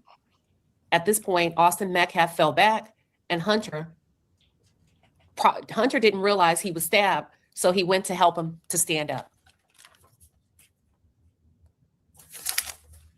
And he tried to help Austin stand up. And when he realized Austin was stabbed, he ran to get a coach, and then he ran back. What did you see? I saw Austin fall, and then he became unconscious. At this point, I made a note that the jury was extremely intent on this testimony. Then what happened next? I tried to jump the fence. What were you doing? He said he was trying to get on the field. And after being on the field for a while, he was wrestling from the arms of a coach to try to go back to the bleachers.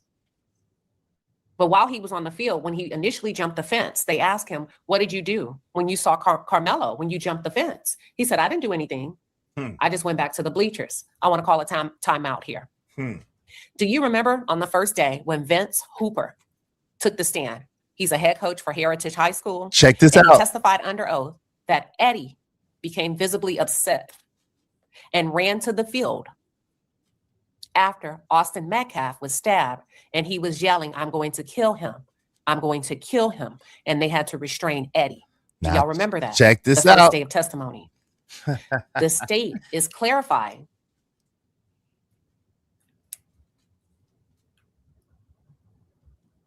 He said, did you attempt to fight anyone? No. Lying? Did you attempt to run toward Karmelo Anthony? No. Lying? What happened? I was walked to the locker room. What happened in the locker room? I spoke with the detective. I spoke with the trauma specialist. And then what did you do when you got back on the bus? I watched Snapchat. Did you send a text to another student? Yes. Who? Alyssa. What did you say to Alyssa? I said, Austin got stabbed.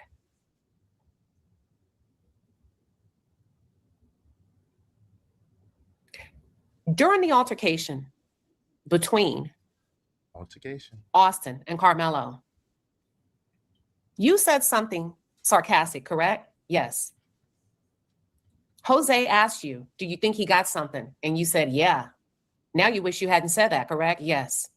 Do you regret pretending to record the altercation? Yeah. Do you think this has anything to do with race? No. Do you think this has anything to do with self-defense? No. Did Austin want to fight that day? No. Who was in the right? Austin. Objection. Who was in the wrong? Karmelo. That's what I said. Listen. Whose fault was the stabbing? I don't know. Wow. They passed the witness to the defense. Wait, now that's a key moment too. Yo, this Nigma, who's clearly on Austin's side, said, whose fault was the stabbing? This is the prosecution. He said, I don't know. Yeah. But then no, I was gonna say, I mean, that can kind of discredit, because there's also there's a question before that of who's what they say, who was in the wrong. You asked who was in the wrong, you said Karmelo, then it was who's at fault, and he said, I don't know. So my question would be this. I'm gonna answer it myself, and I wouldn't mind if the panel answers. Do y'all think Karmelo Anthony is gonna have, like, if the defense is gonna put him on the stand? Because I believe they're gonna have to prove the perceived threat. But go ahead, y'all got it. I hope not. I hope not. I don't No, think Izzy, they got to. They got to. They really got to. I don't think it's a good idea though. It don't make sense. Like, well, no, because at the end of the day, we know you already stabbed him. No, we already I know. know that. So what we're trying to prove is he's gone. Rest in peace to Austin. But he's gone. The only other person that we really have that was involved in the situation is Karmelo. No. So if we get his side of the story where he's up here upping himself, rather if it's a lie or not, that's the only thing the jurors really have to go off of. I think it's a great strategy. It's a horrible strategy. It's a horrible strategy. I disagree. No, the reason why I say it is because your eyewitnesses, because he's behind enemy lines, opposing team's tent, all of that stuff. Facts. Your eyewitnesses are kind of biased. Facts. That other side of the story. Nah, no, but listen, y'all just hear the defense side. So let's go to the defense side and hear what actually happens. Let's get to it. Can a few other people answer that question first, though? Sorry. All right, yeah. Well, hold on. If y'all want to, do anybody else want to answer that question? Because I think at the end of this defense, y'all will understand what's going on. Go ahead, Kwame. Right. It is a horrible idea. And most importantly, it is not the responsibility of the defense to make the case. It's the prosecution. Let the prosecution make the case. I don't have to prove. I'm not here to defend nor prove your accusations. We all know they're going to make a self-defense case, and they will do that when it's their time. But right now, let the prosecution do all the work, and let defense sit back and document. Yeah, the way the easiest way to explain it is very simple, bro. The prosecution have to convince 12 people. As a defense, all I just need to poke holes and convince one people. I don't even have to convince them. I just got to raise doubt. That's it. I don't have to convince them at all. Just raise doubt. Did he did it or not? Okay, so let me jump in right there.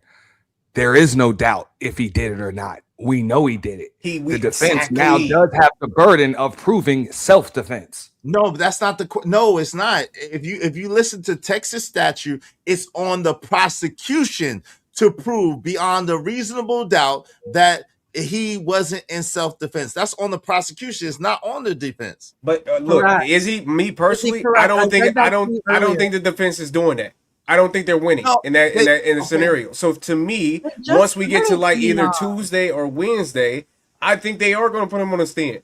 As a Hail Mary. I just think they are, because at the end of the day, you have 10, 20, 30, 40 people that's over here saying that Austin Metcalf was this golden child angel who didn't start nothing or antagonate nothing. No, they didn't. Versus the 2 or 3 witnesses that did say that he actually, one of them actually said he cussed. One of them on Saturday was the first person that actually said that he cussed and said that he was going to beat his butt. That's what I'm saying. It was so many but that's not. But that's what I'm. It doesn't. Go ahead. So that poses a reasonable doubt. It's so many conflicting stories. So let us, because y'all didn't hear this yet.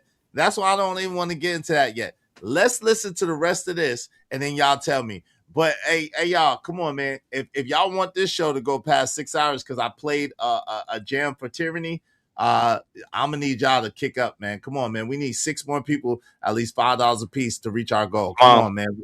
We give y'all content. Come on, man. Come on. Donate to the show. On this side of thing. Donate. Is it respectful? I think that was show, people. Stop playing.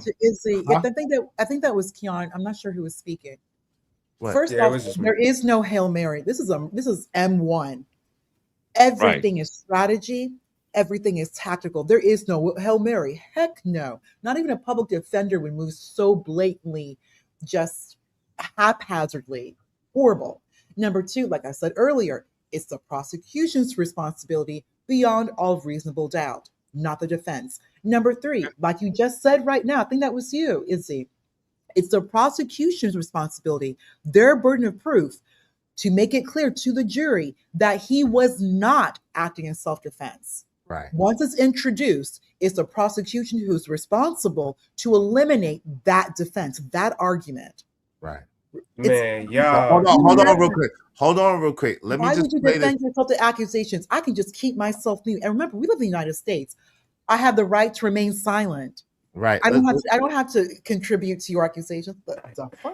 Let's get to this. Wait, who said the F word? Come on, y'all. We got a F bounty.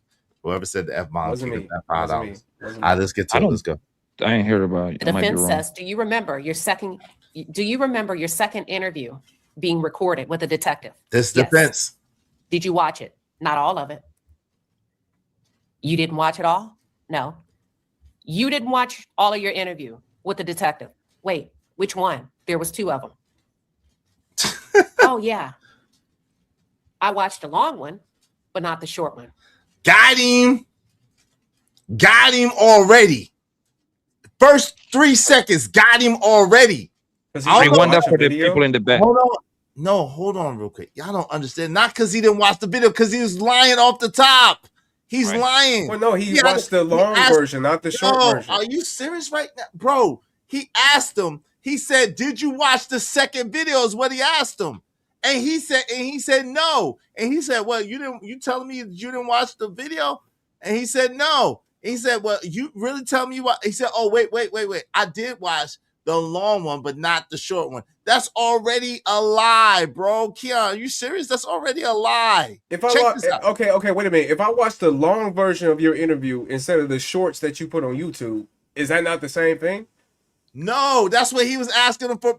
But that's the point. That's what he asked him for the video. He said, did you watch the whole video? Is what he actually asked him. Did you watch the whole video? He said no. Okay, I may have missed that. My bad. And the defense already started. See, that's what I'm saying. But maybe the jury won't catch this. But let's go. Let's get it. But not the first one. When did you watch the long one? I watched it 1 week ago. So you watched, yes. Have you talked with anybody about this case? No. Nobody? No. I mean, I talked to some other kids, but I didn't go into detail. Again! Were you close to Austin? Again, this Nigma has zero credibility. This Nigma has zero credibility, and he don't even have to push hard. He has zero credibility. The one that's supposed to be his friend, the one that switched sides on him, the one that was instigating, the one that allegedly was pretending to take a video, he has zero credibility, again, off the top. We ain't even 1 minute into the cross-examination. Are y'all not watching? Are y'all not watching? Let's go. Let's get it. Yes. We kind of hung out sometimes in group settings. Oh, I take that back. Were you close to Karmelo? We hung out in group settings. Can you clarify how many times throughout his relationship? So what happened is a witness was saying that he hung out a few times with Karmelo in group settings with Karmelo's girlfriend, but only a few times throughout that relationship. He says, can you clarify what you mean by a few times? He said 2 to 3 times. How long have you known her, Karmelo's girlfriend? I've known her since we were kids. No, have you known her since you were kids? No. Just for a few years. Were y'all close? Yes. So close that y'all called each other cousins, correct? Correct. But you're not blood cousins, correct? So you didn't see Karmelo in the tent, but you heard him, yes. And you dapped him up, yes. And he was seated next to you, correct?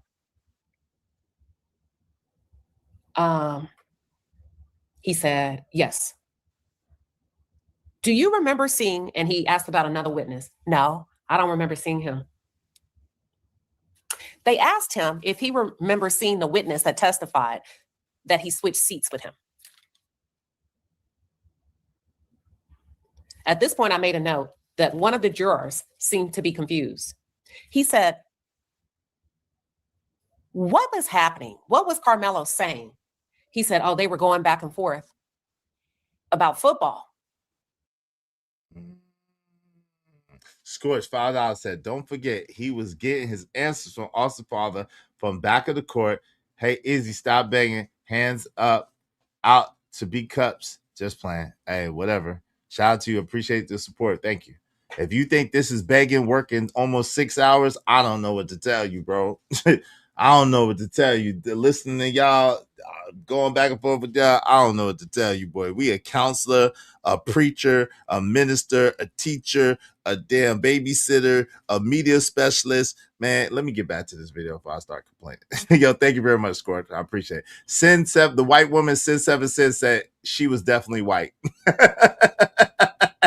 Yo, shout out to Rising Black Sun. Thank you for the 2. Appreciate you, bro. Let's get back to this. Okay. They were going back and forth about football. Yes. What did Karmelo say? He said, y'all are bad. y'all are ass. To who? He just said it. Huh? So he just said out the blue, y'all are bad. Y'all are ass. Yes. How close was he to you? 2 hands down. He wasn't close to me. Carmelo. So now Eddie, everybody else said Eddie and Carmelo were sitting together. Do y'all not remember that? Of course. Eddie is saying they were not sitting together. They're saying that Carmelo was not that close to him. This is what Eddie's saying. Eddie is the only one saying that Carmelo said that they're ass, that they're basically, that they're garbage their ass out of nowhere. Their football team. You see where this is going? Yes. You see where this is going? Yes. All right, let's get to it. Let's go. Our brother needs more. Let's go. Carmelo Anthony was not seated next to you. No. So are you saying you weren't seated next to Carmelo? No. Were you seated next to, was anybody seated between you and Carmelo? No. He was 2 hands down. App. So just out the blue, Carmelo Anthony just suddenly said, y'all are bad. Y'all are ass. Yes. Did you think it would start something? Did you think this comment would start something?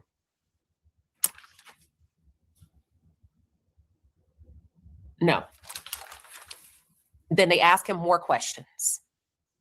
And then they came back to ask him, do you remember switching seats to sit next to Carmelo? Yes. But you weren't next to him, correct? But you told the detective in your interview that you were. Yeah, I said I was next to him. My God, this little nigga is a liar. This little nigga is a liar, liar, liar. Pants on fire, man. God, dog. This man is a liar. He just be lying. Goddamn lie. Some of my bitch. The lie detector determined that was a lie. That Enigma is a compulsive liar, bro. It sounds like he's just trying to separate himself. You know what I mean? And it's so sad. Under oath? Under oath is crazy. That's what I'm saying. He's It's a compulsive so lie. He's lying under oath, bro. There's no way to clean that up. And he getting cooked. Like so you didn't you tell the detective that you sat next to Carmelo like everybody else said? Yeah, well, I wasn't sitting next to him, but yeah, I was sitting next to him. Man, let's go back, man, because I don't think y'all catching this shit. I don't think y'all really catching this shit. Check it out. Let's go back a little bit. So he just said out the blue, y'all are bad. Y'all are ass. Yes. How close was he to you? 2 hands down. He wasn't close to me. Carmelo Anthony was not seated next to you. No. So are you saying you weren't seated next to Carmelo? No. Were you seated next to, was anybody seated between you and Carmelo? No. No. He was 2 hands down. So just out the blue, Carmelo Anthony just suddenly said, y'all are bad. Y'all are ass. Yes. Did you think it would start something? Did you think this comment would start something?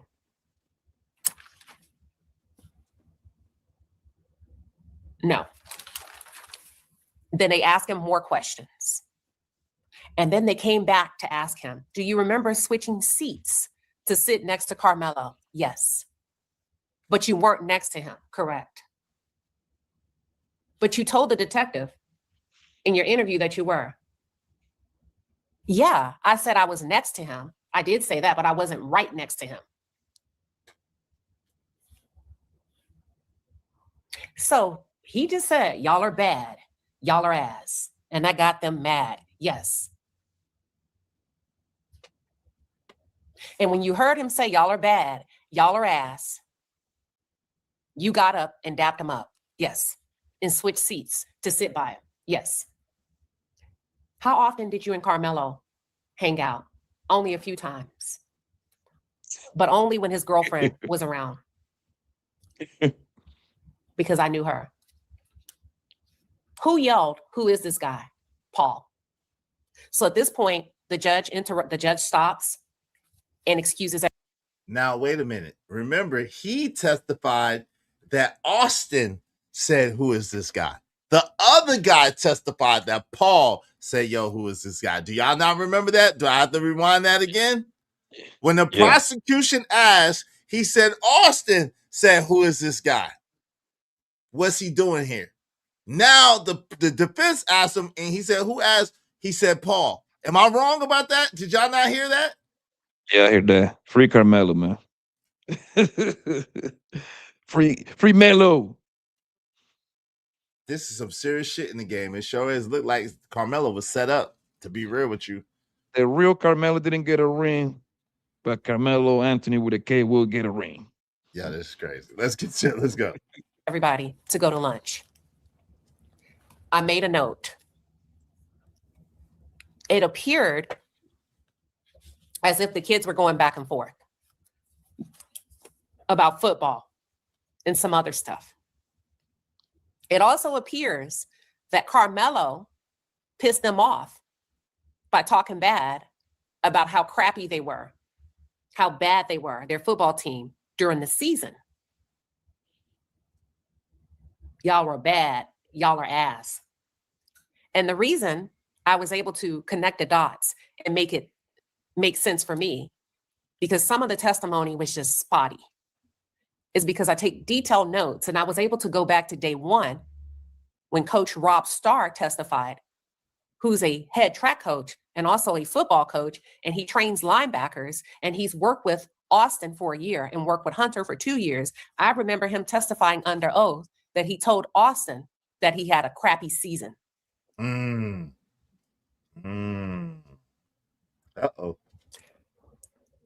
And then I was able to connect the dots of the football conversation in the tent. Y'all are bad. Y'all are ass. We come back for lunch and they ask him, can you tell us about December 2023? He was like, I don't know what you're talking about. Like, can you explain? What happened in December 2023? Wasn't that the first time 3 years ago that Carmelo Anthony came to your home? Yes. Weren't you all also tweeting each other on social media? Yes. What happened December 18th of 2023?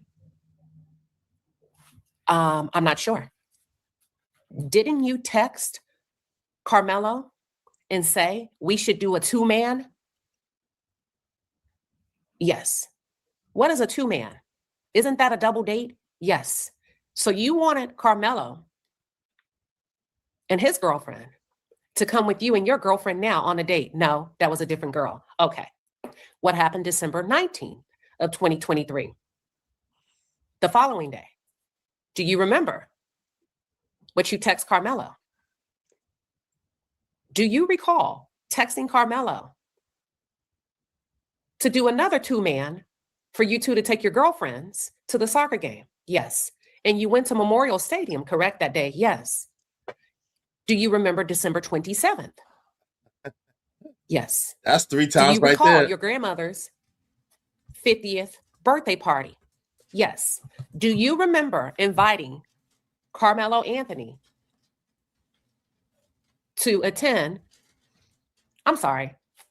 I take that back. It was his grandmother. No, I'm getting ahead of myself. I'm sorry. Oh, I'm sorry. I'm on another note. Okay, December 27th. Do you remember attending a 50th birthday party of Carmelo Anthony's girlfriend? Yes. And you and Carmelo hung out at this party. You both were there, correct? We were both there. I wouldn't say we hung out. Okay. So then they introduced 3 exhibits. 1, 2, 3. They introduced 3 exhibits. They showed an exhibit of the girlfriend, the witness, the girlfriend's mother, the girlfriend's brother, and Carmelo's girlfriend's father. They also showed another photo of the witness and Carmelo Anthony being silly on the couch, making faces. They showed a third photo of Carmelo Anthony with his girlfriend's mom. He said, do you remember that? Yes. Shortly after this party, do you remember texting Carmelo Anthony to invite him to your family night for basketball? He's like, I mean, it was something we were doing, but I wouldn't necessarily say family night. But you texted him where to show up. Didn't you give him the details of where to come to? Yes. He said it was just a family day of basketball. They introduced another exhibit and they show Carmelo Anthony in the photo with the witnesses, family, and friends. Uh-oh. In the photo, Carmelo is the only Black person. And I don't know the race of the witness, to be honest. Okay. Do you remember having a backyard marshmallow toast camp party on January 5th, 2024? Yes. 5 times. Do you remember inviting Carmelo Anthony? And he said, I do believe the witness explained that's because the girlfriend would attend. So they introduced photos number 5, 6, and 7. Uh-oh. Photo number 5 is a photo of the girlfriend. Photo number 6 was a photo of Carmelo Anthony and his girlfriend. And photo number 7 was the kids, like they had their marshmallows on a stick and they were all putting their marshmallows together, touching in the fire pit. Uh-oh, that's 5 times. Is it true that Carmelo Anthony spent a lot of time at your home? Yes. He also attended your grandmother's birthday party on January 30th, correct? Yeah. Wait, is it true that Carmelo Anthony spent a lot of time at your home? Does that sound like 3 times to y'all? Man, Yeah. it is. Look. What does that have to do with him self-defending himself? I'm just saying. How is this helping Carmelo?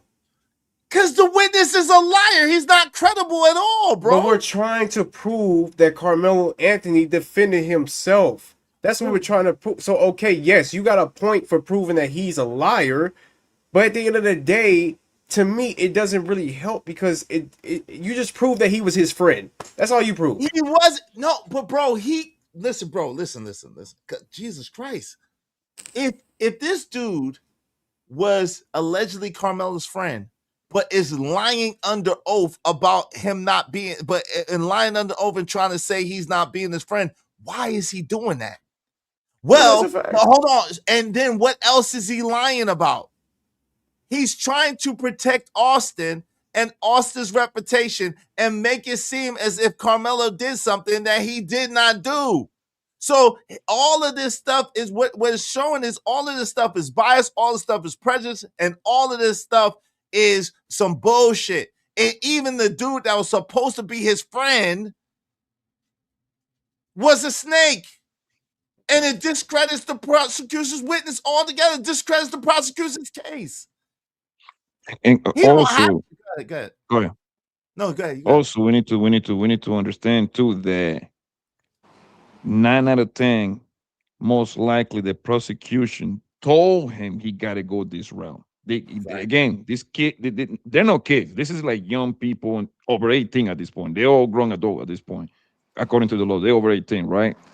They were coached to say this, bro. So no matter what, they were like, listen, we're gonna ask you this question. We expect these answers. They ain't gonna say it like that, but you know what I'm talking about. They tailor-made the case. So even if this young man want to tell the truth, the prosecution like, nah, you're gonna say this, okay? And that's it. It's a soft interview, pretty much. Free Carmelo, bro.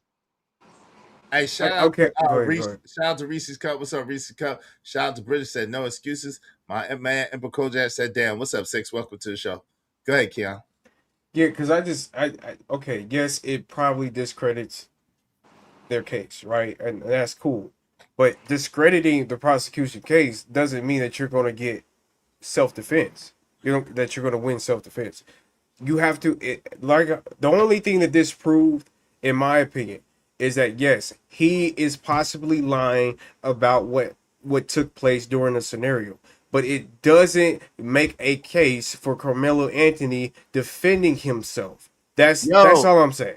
But that's because you believe that it's on Carmelo Anthony to prove himself, and it's not. It is on the prosecution to prove beyond a reasonable doubt that Carmelo did do it and it wasn't self-defense. That is on the prosecution, not on the defense. And the fact that they're keying on this witness, and this is one of their star witnesses, and he's lying along with all the other enigmas that was lying, it tell you they trying to railroad this boy. So that shows that it's not proven without a reasonable doubt that it wasn't self-defense. They jumped the kid, bro. Okay. But okay, just think you're a juror, right? you know that he actually did stab somebody, right? You know that for a fact. You know Right, that but for a fact, right? that's not what he's going to court for. Yes, we know that for a fact. That's not Okay, what we he's know that for if I'm a juror and I know for a fact that he stabbed somebody, Yes. my intuitions is trying to think, how is this a stabbing that is either legally correct or whatever, morally correct, however you want to put it, right? If I'm sitting here listening to a defense attorney just basically saying, weren't you his friend? This is proven that you're his friend. You were here during this time. You were here during this time. To me, that's not going towards that he acted in self-defense. That's not even going toward. That's just, to me, that's just proving that's your friend. No, How it's is proving, go ahead. hold on, family. It's proving that the guy is up there lying under oath, bro. Why are you? Come on, fam. It's proving that this kid is in here lying under oath and lying. That's what it's proven. Okay. That he's sitting there lying under oath. You don't get it? I don't think you get what I'm trying to I say. get what you're saying, but what I'm saying to you is you don't understand. Like, then why like you keep repeating the same thing? If you get what I'm saying? because you keep repeating the same thing. Like you're sitting there and you're saying, "Hey, listen." So I don't see how this is proving his case that he's not guilty. That he's not guilty of So of, how is hold on. Let me tell you. Hold on. I don't see how he's not proving that he's not guilty of a first degree M word. I don't see how this was not, you know what I'm saying, self-defense, because they're going into this. First of all, you got to understand this is the state's witness. So the only thing that the defense can do is poke at the credibility of the state's witness. So that's it. That's all they can do.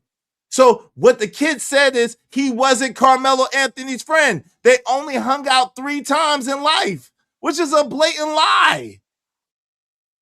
That's the point. It's a blatant lie. So it's showing, right? Like Tato Mills said, Keon clearly doesn't understand how court proceedings go to prove reasonable doubt. Obviously. Kimberly said, Izzy, it's proven Carmelo knew something under the tent because someone under the tent, because they say he did not. That too, but that's the whole thing.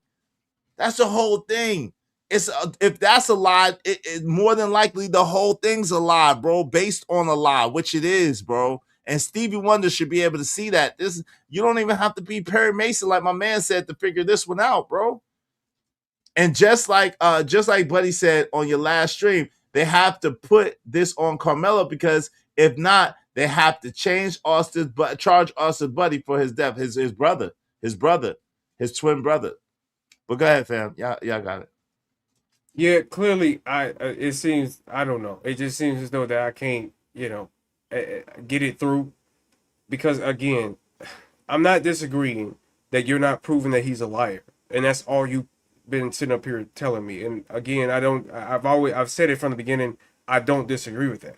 But again, how is that proving that he acted in self-defense? Can you give me an example how that's proving that he's acting in self-defense? Okay, yeah, because this is not the defense witness. This is the state's witness. I know that. Okay. So it's not on them to prove that he is doing it in self-defense. Overall, the case is not for the defense to have to prove that he did it in self-defense. It's not, the burden is not on the defense. The burden is on the prosecution. And if they're coming up there with weak ass witnesses that lying, then that proves beyond a reasonable doubt that there is a reasonable doubt that maybe it was self-defense. And that's enough that he should be acquitted. If they got any kind of doubt that it was self-defense, then they got to let him go. That's the point.